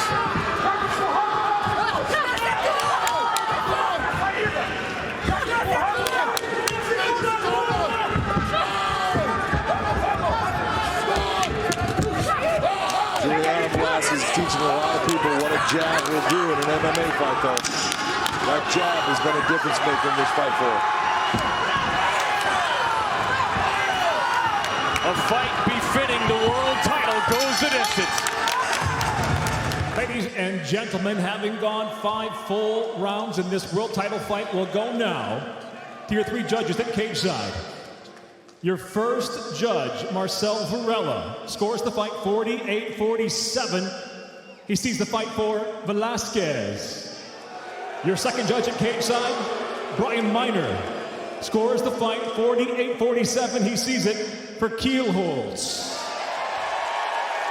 At cage side, your third and final judge, Jacob Montalvo, scores the fight 48-47 for the winner by split decision. And still, Bellator Flyweight World Champion, Juliana Velasquez. By the skin of her teeth and the strength of her jab, it's an and still for the champ. It says 5'6" for both fighters. Juliana is taller than Liz, and she does have a slight reach advantage, but she uses that length very well. Liz needs to get inside of that. With the official introductions, here is Michael C. Williams. We've been over the rules already. Protect yourself at all times. Obey my commands at all times. Talk those down if you want. At the sound of the bell, come on out. Handle your business, ladies. Let's go. 2017. Let's go. Bell, round 1, scheduled for 5. And remember, it took just over half a minute for Carmouche to punch her way to this championship opportunity in her last fight, and she locks down the champion early. This is exactly what I would expect to see out of Liz Carmouche. You cannot sit there and wait. You've got to create these situations. You got to create your opportunities. Don't get into a long-range battle with Juliana. Press her forward. Like what I'm seeing out of Liz right now. It was Carmouche's first victory via form of knockout since she stopped Jessica Andrade in July of 2013. So, long time coming as Velasquez fires off a left hand inside. Low kick by Carmouche. Another kick to the leg. All of those kicks are needed by Liz. She needs to continue to attack those legs, slow down that movement of Juliana. It's a calf kick, another calf kick by the challenger, and Carmouche closes the distance in the exchange shots. Juliana's always very heavy on that front leg, so it's going to be there for Liz to attack. And both are counter fighters at heart, and Velasquez showing some crisp counter punching here against Carmouche. She is, but notice the exits by Liz. She take that and make it. Oh, and there Carmouche lands a left on the champion's chin, and there the champion fires off a 1-2 combination from the southpaw stance that scored.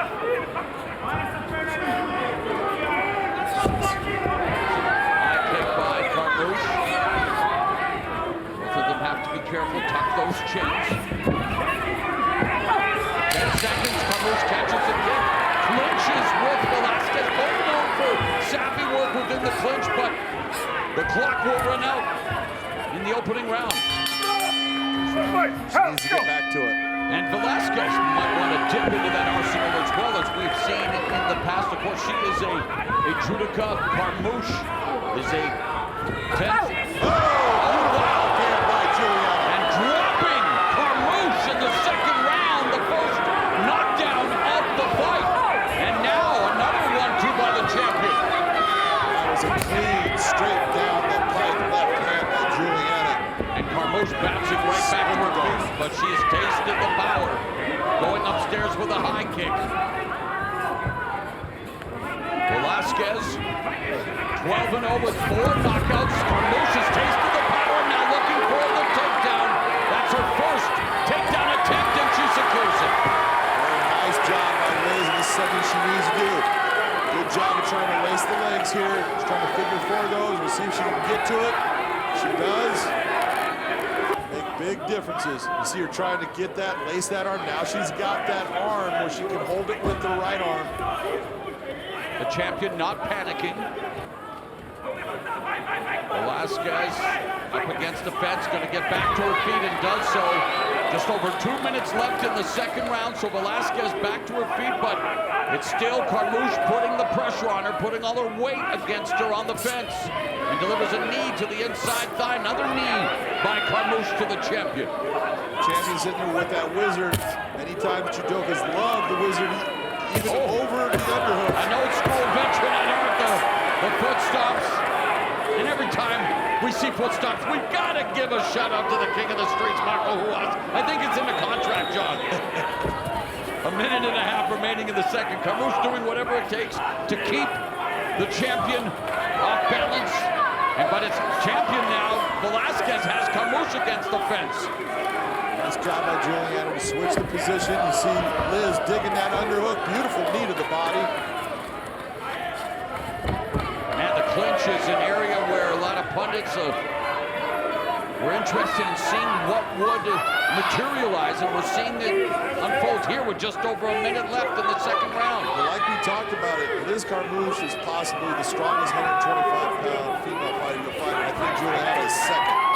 So they're both used to being able to kind of bully their way with the other women in the division. And they're jockeying for position. They're taking turns here in this clinch battle, final minute of the second round. And again, every taxing second, and Velasquez showing she's adept at delivering a foot stomp as well. And knee strike by Carmouche, and the trick takedown by Velasquez. With 20 seconds left, Velasquez secures her first takedown.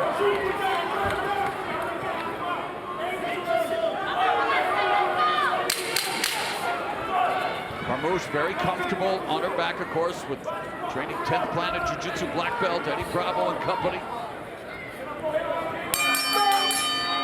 Good stuff. Denise Kielholtz in her first challenge, her first title defense, and now trying to hold off the challenge of Liz Carmouche. Round number 3.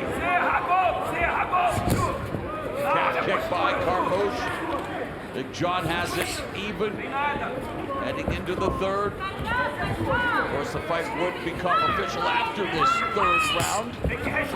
We know what happened a week ago in the final of the $1 million light heavyweight World Grand Prix between Corey Anderson and the champion Vadim Nemkov, resulting in a no contest after an accidental head clash, and hopefully they will conclude that tournament. Bantamweight Grand Prix getting underway tomorrow, but Velasquez with a left hand here in her flyweight title defense.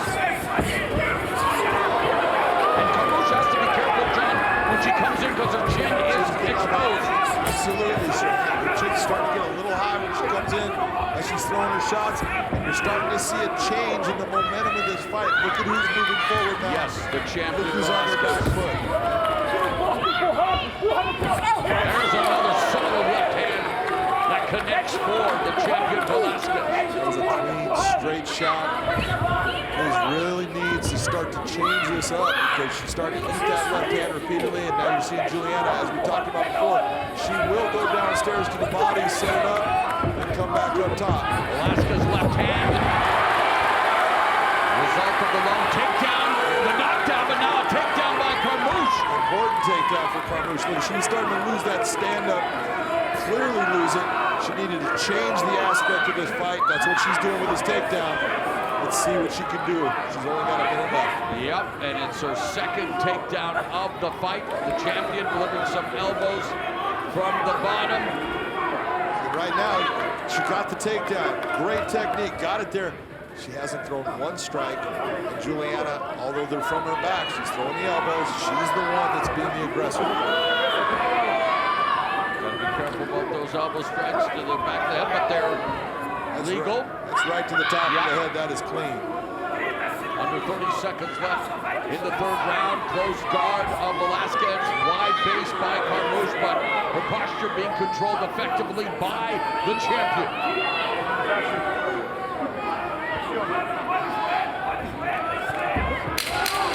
Speaking of the champion, we are headed to the championship rounds of our Bellator 278 main event. A little can opener action from Carmouche. As we go to round number 4. Administered its instructions heading into the championship rounds. Challenger Liz Carmouche, champion Juliana Velasquez. Here heading into round 4, the biggest adjustment you would like to see each make, beginning with the champion. With the champion, what I want to do is don't allow the takedown. You're controlling this now in the stand-up. With the left hand. A little bit off balance, I think, also. What caused it? And for Carmouche, you have got to work into this clinch area and now work to get this to the ground. You've got to get to the top position. But when you get there, you have to be busy.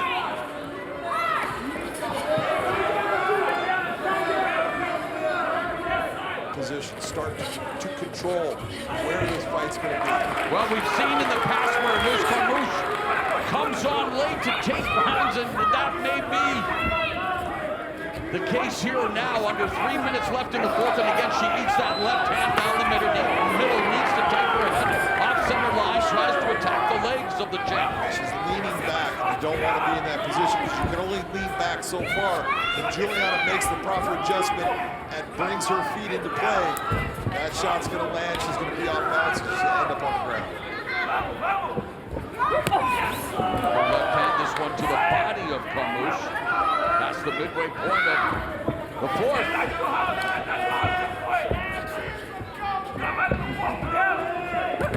1-2 combination scores for the champion. And now Carmouche storms the champion. And it's the champion now utilizing footwork. Being able to move to her right. 2 minutes left in the round.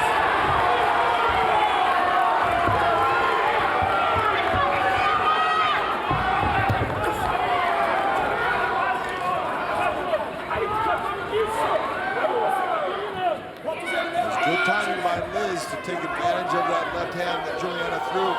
But heads up, now she's got Juliana's back against the cage. She's got to work for this takedown.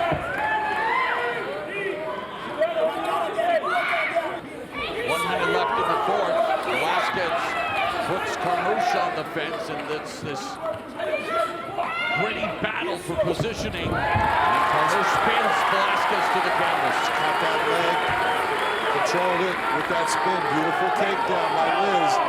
Not much time left though. 40 seconds left to work from side control, and she definitely needs to up the attack. 30 seconds left in the round. She's trying to neutralize the right arm of the champion, and now looking to deliver some ground and pound. Crucifix position. Short elbow strikes. There's a couple good ones in there. Referee stops the fight. We've got a new flyweight champion. Ladies and gentlemen, inside the Bellator cage, it comes to an end. 4 minutes, 47 seconds into round number 4. The winner by knockout, and now the new Bellator Flyweight World Champion, Liz Carmouche. The tale of the tape for this, the Bellator Flyweight Championship fight. You can see there across the board, everything is just about the same. 17-7 as far as the record, 12-1. This should be an outstanding championship match. Fighters to the center, please. All right, ladies, this is 5 rounds under the unified rules for the flyweight belt. We went over those rules in the back. I want a good fight, clean fight. If you'd like, you can touch gloves now. If not, back to your corner. Best of luck to you. Let's go. First of a scheduled 5 rounds for the gold, and immediately Carmouche on the attack, looking to change levels. Just like I pointed out, crush that space. That's what Liz Carmouche just did. Getting into this clinch situation, she believes that she has an advantage here. She showed it in the last fight that she can get Juliana to the ground with this. John, I see the look on your face. I haven't seen that many shots. But Stop, break.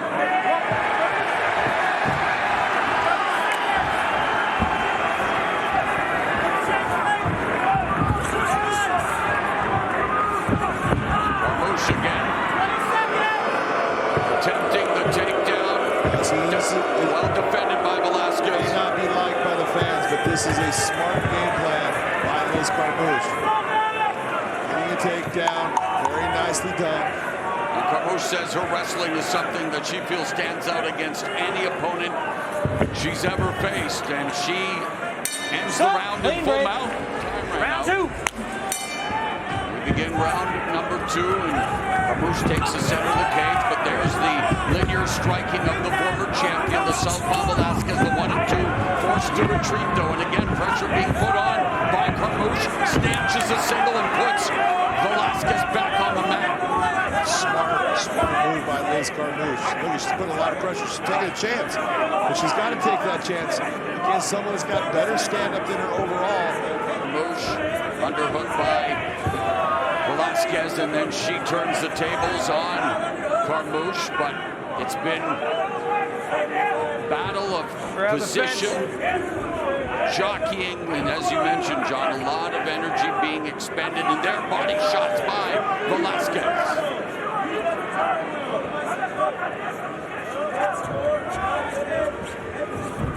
There's a knee delivered by the former champ. Nicely placed. 1-2 lands for Velasquez, and there's Carmouche shooting again. Trying to control the legs. Velasquez will attempt to wall walk. Carmouche 2 for 4 in the takedown department.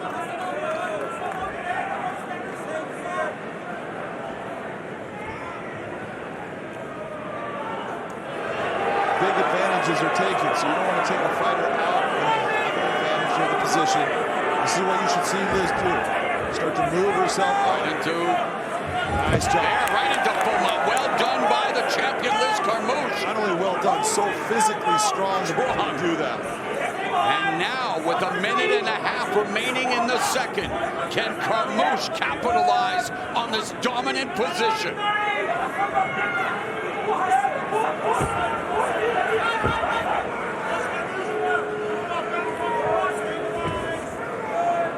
Looking to bring that leg up and over. It's an S-mount. Can't see exactly where her leg's at, but it should be by the head of Juliana. She's trying to separate it. Short elbow there by Carmouche. She's got that leg right under. She can go into an armbar. 3 submission wins for the champion. 2 via rear naked choke and 1 via armbar. Her first submission back in May of 2010.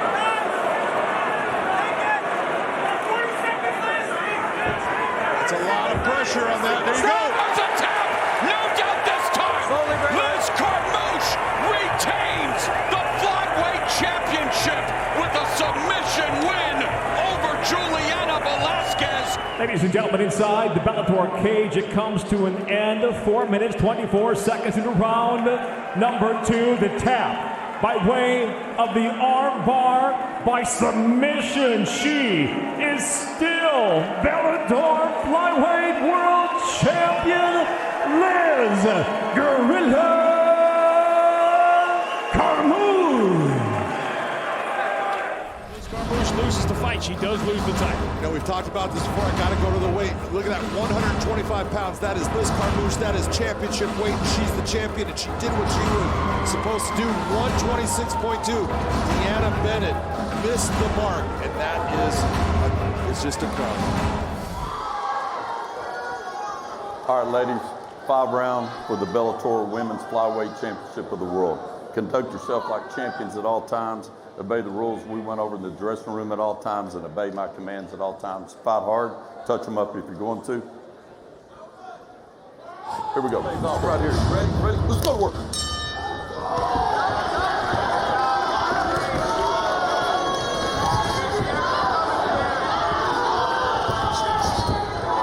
Liz Carmouche first came to Bellator. People wanted to see that dynamic finisher. Her fights were not dynamic until she got in with Conor Watanabe.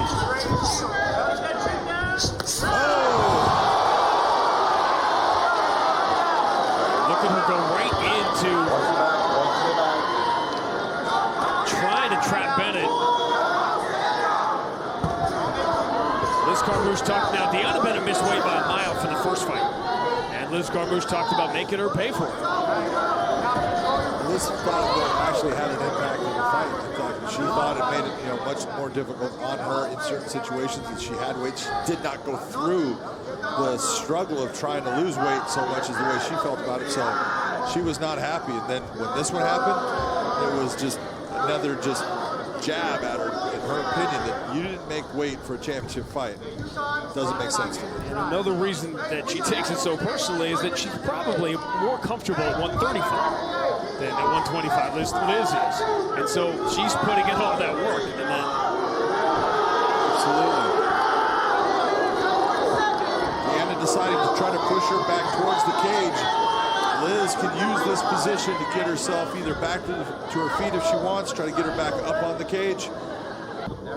Liz going back to the closed guard, just trying to crush the posture of Deanna Bennett, limit what she can do offensively.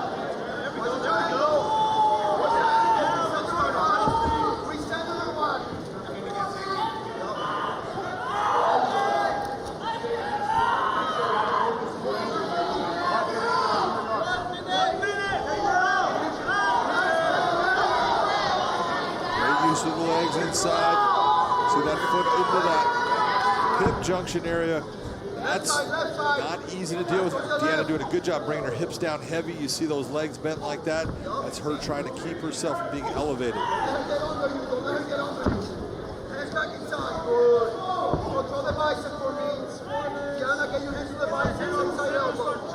This is going to give Deanna a lot of confidence that she was able to keep Liz on the entire round. Yeah, this was very important as far as her keys towards working towards a victory. This is a big moment.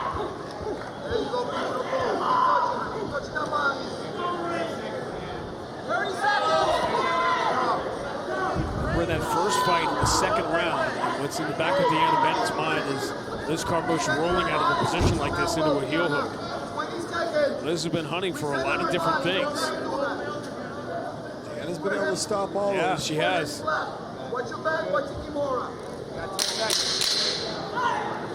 It's a nice attempt right now. You're seeing a figure four by Liz. Really doing a nice job, and if there was more time, she might come out on the back. Stop, stop, easy up. All right, here we go, round two, ready? Let's go to work.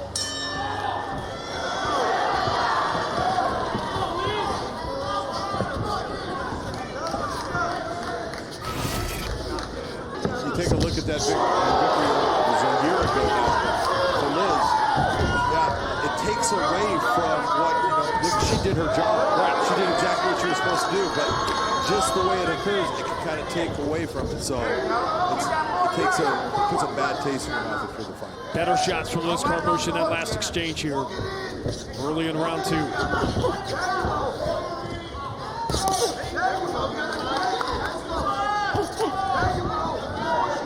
if you're looking, Liz, as far as her hand, when she shoots out her jab, it's quick. She follows it up with the right hand. She needs to rely on just believing it. Made a mistake right here. She did, and Bennett able to turn back towards the dominant position again. Liz still has that arm, but she's lost that position. The fight went to the ground in the first round in sort of an uncharacteristic, overly aggressive mistake by Liz. She tried to throw that wild. Watch the back. There you go. Wild kick, which you don't really see from her. She's still holding on to that Kimura grip on the left arm of Deanna Bennett. That can get her the reversal if she's able to utilize it. You're seeing Deanna bring that hand to the inside. See it against her hip line there. If she keeps it inside that, it's never going to be a problem for her. She's got control, even though both hands are Liz on. Nice work by Deanna Bennett. This is good stuff.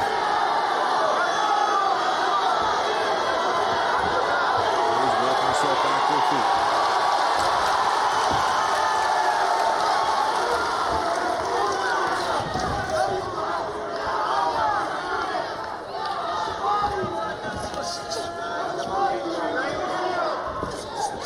Wouldn't expect it. Liz Carmouche has made more mistakes here in the first two rounds than Deanna Bennett. Long go.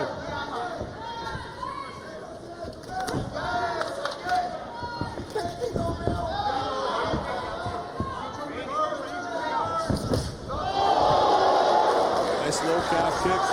And it set that up. That shot doesn't land without the low calf kick first. No, it doesn't. Very well done by Liz. Came in with almost a Superman type punch. Both connecting. Now she has Deanna in the defensive position against the cage.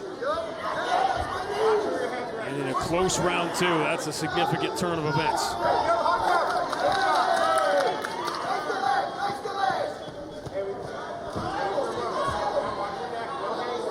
Yeah, she's getting on the single leg right now. That's a tough ask. Which is what the problem with Liz has got a Kimura grip on her right arm. And that's why we're kind of stuck in that position. Liz going to what we call 100% here. Try to pull that arm away.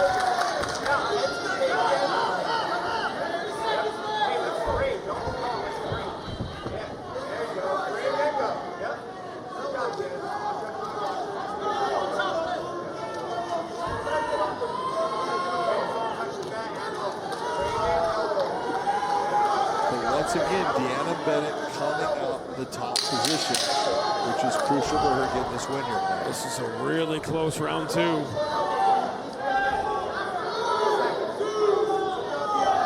Stop, easy up. All right, here we go, ladies, round three, ready? Let's go.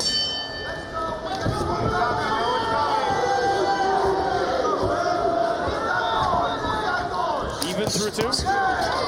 Even through two. I thought, both rounds you look, I thought Deanna Bennett definitely got the first round pretty easy. That was a close round. I thought that the heavier shots were landed by Liz. There wasn't a whole lot of damage done in any of the ground positions.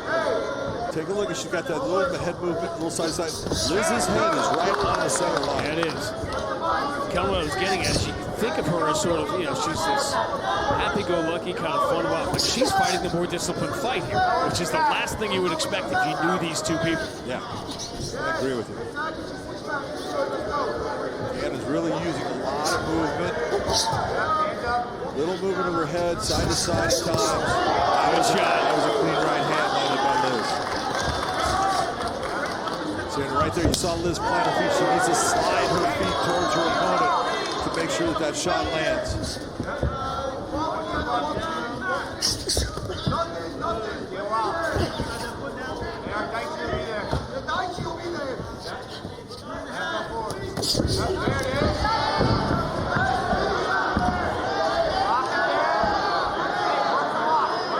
This time, Liz Carmouche does not want to give up that takedown. Well, she doesn't. Gave up a couple easy in the first two rounds. I bet it's got her hands locked. It does.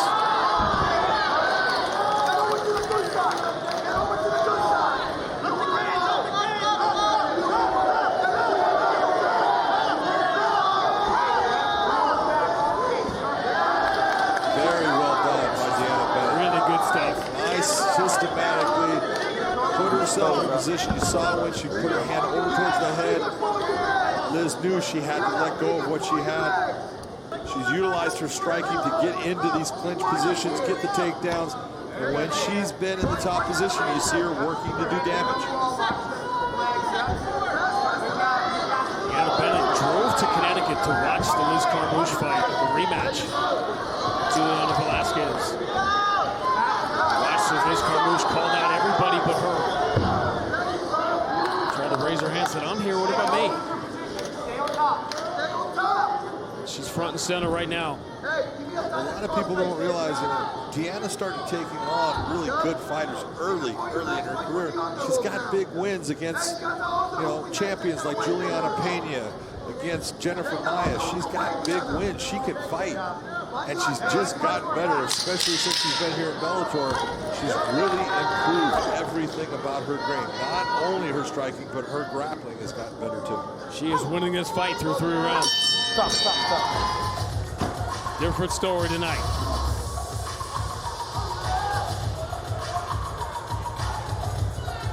All right, great job, ladies. Here we go. I think you and I, John, certainly saw round 2 for Liz Carmouche, but that doesn't mean everybody did. No, it could be that Deanna Bennett could be up 3 rounds there. She definitely won the first and the third round.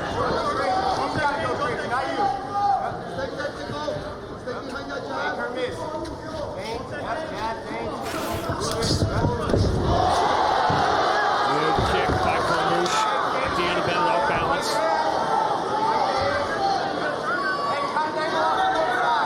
What does Liz want to do? Liz is looking towards a 10-finger guillotine choke, trying to drive her arms back into the throat while using her hips to push down on the head of Deanna Bennett. I don't think that she has her hands set in the right position though. You can hear the crack of that elbow against her skull.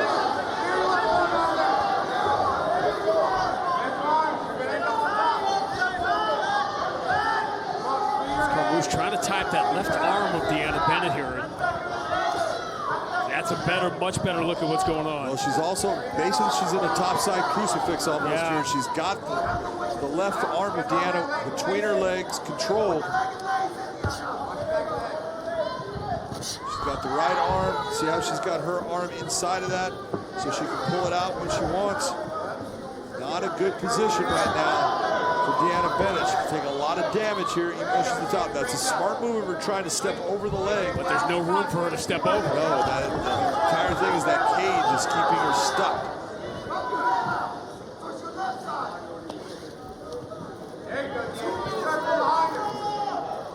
Deanna's got the right idea of trying to come around to the backside of Liz.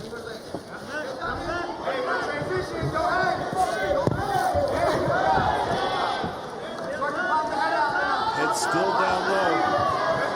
You're going to see Liz trying to work that Kimura, but she's lost it. Does not have her hand set up there.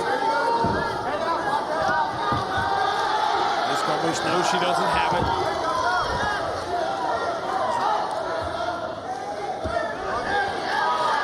Deanna Bennett almost dragged her back into that spot. Beautiful work by Deanna Bennett to try to work her way through it. Nice job of Liz controlling that position. She was almost too high. Sunk her hips back. Now she's on the back.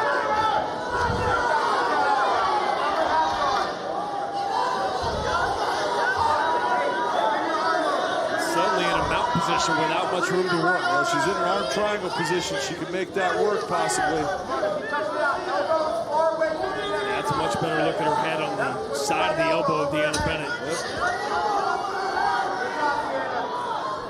As she goes climbing, you see she's trying to get that to the side. Now the problem is that cage can take away her ability. Liz Carmouche, like I said earlier, so physically strong. She can put a lot of squeeze on here.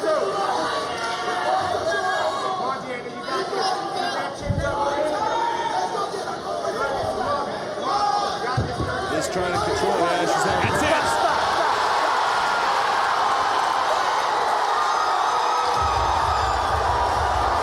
Ladies and gentlemen, in tonight's main event, the end comes officially at 4 minutes, 29 seconds into round number 4. The tap by way of an arm triangle choke by submission.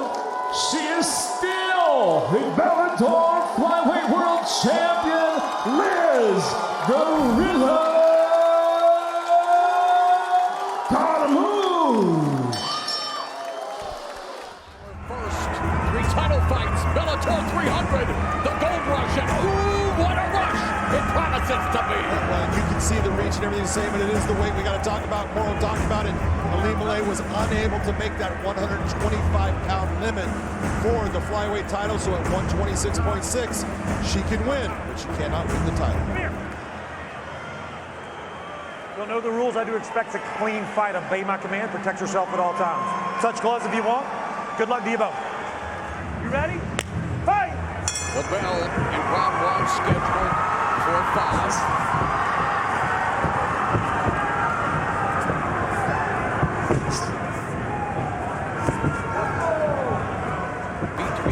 Bellator champion Velasquez looking to make it 4 tonight against McFarlane. A event here tonight and has done a great job representing her native Hawaii as she crashes the pocket with a couple of right hands, leads with the left, lands a right on Carmouche. That's exactly what she wants to do in this fight. That's what she believes is going to change the course of what Liz wants to do. Lead single off the Drake's for the Dogs, by the way. It would be interesting to know that. Big John is. I know the fans would like to see this turn into a bit of a dogfight, but again, the respect, the knowledge, not wanting to make a mistake, and yet this is a prize fight, John.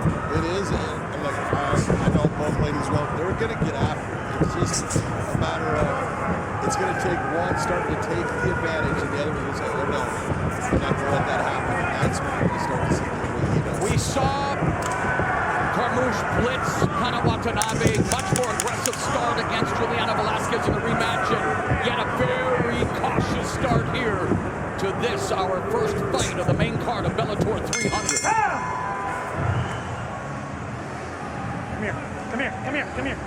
Come here. I need more action than that, you understand? Let's fight. Give these judges something to score, okay? Here we go. Fight! Let's give the judges something to score. Referee Blake Rice giving his instructions to begin round 2, and they come out much more aggressively. And remember, McFarland said that Carmouche is like a shark. She doesn't like getting hit in the nose. A little bit busy, not much. Oh, nice punch from Carmouche. And in my opinion, just a couple more shots. There wasn't anything that was telling by either.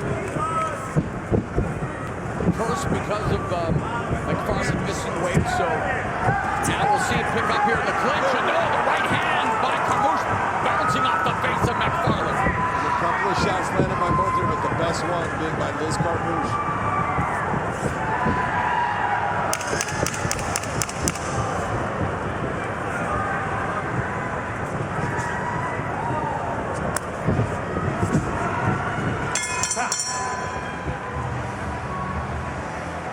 You ready? You ready? Fight.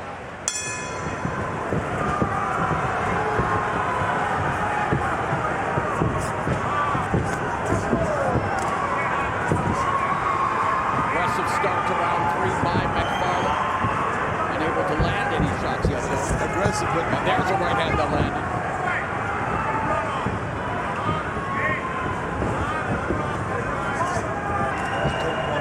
So I don't want to take a big chance. Oh! McFarland's arms out behind her back. Fight! And already he's having issues maintaining the foundation. McFarland with issues with her knee. We've talked about it. And now with some adversity here in round 3. And there, Carmouche attacking the leg. And it's quite obvious. Ilima Lei McFarland has been compromised. Absolutely, you can see it.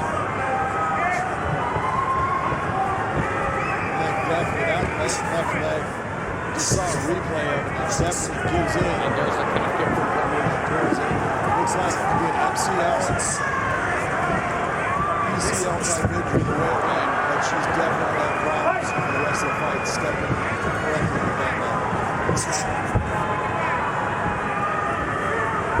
This is what you would expect. This Carmouche, she's got to step it up and start taking advantage of it. It is a contest. It is a fight. And you're there to win the fight, even though that is someone that's in the world you really like.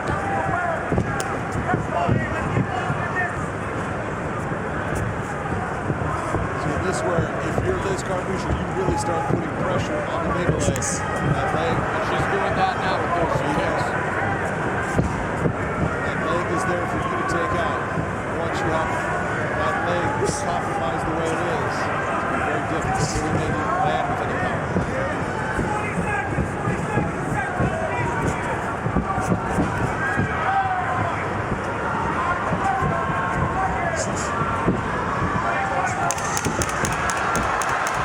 And Ilima Lei McFarland looking for the takedown, but the clock will expire.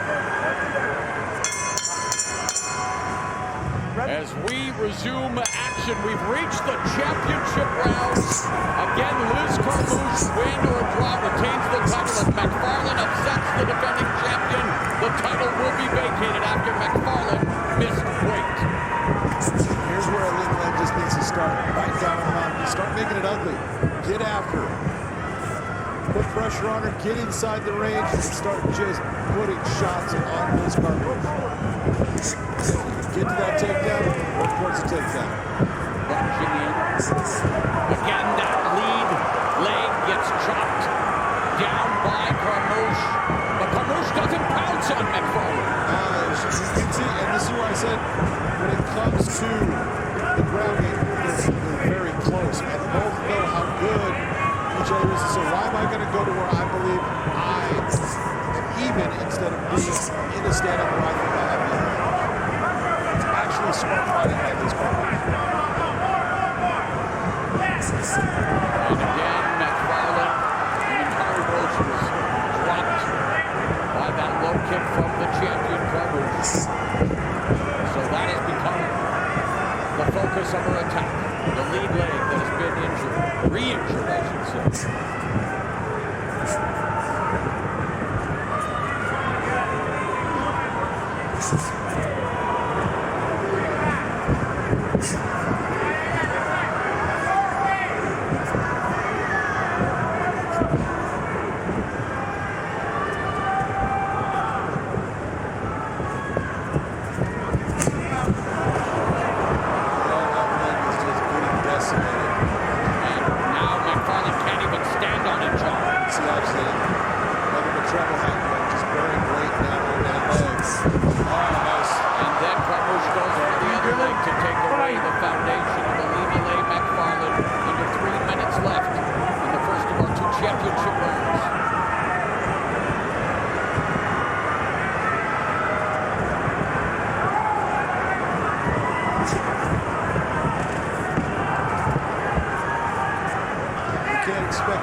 Division's history behind guess who? McFarland, 7. Fight.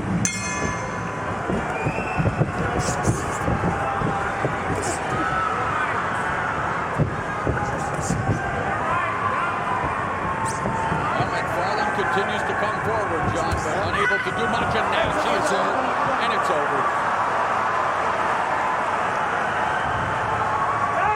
You could hear her scream out in pain off of that landed leg kick. Ladies and gentlemen, inside the Bellator cage, it comes to an end. 17 seconds into round number 5. But the winner by TKO, she is still Bellator Flyweight World Champion, Liz Gorilla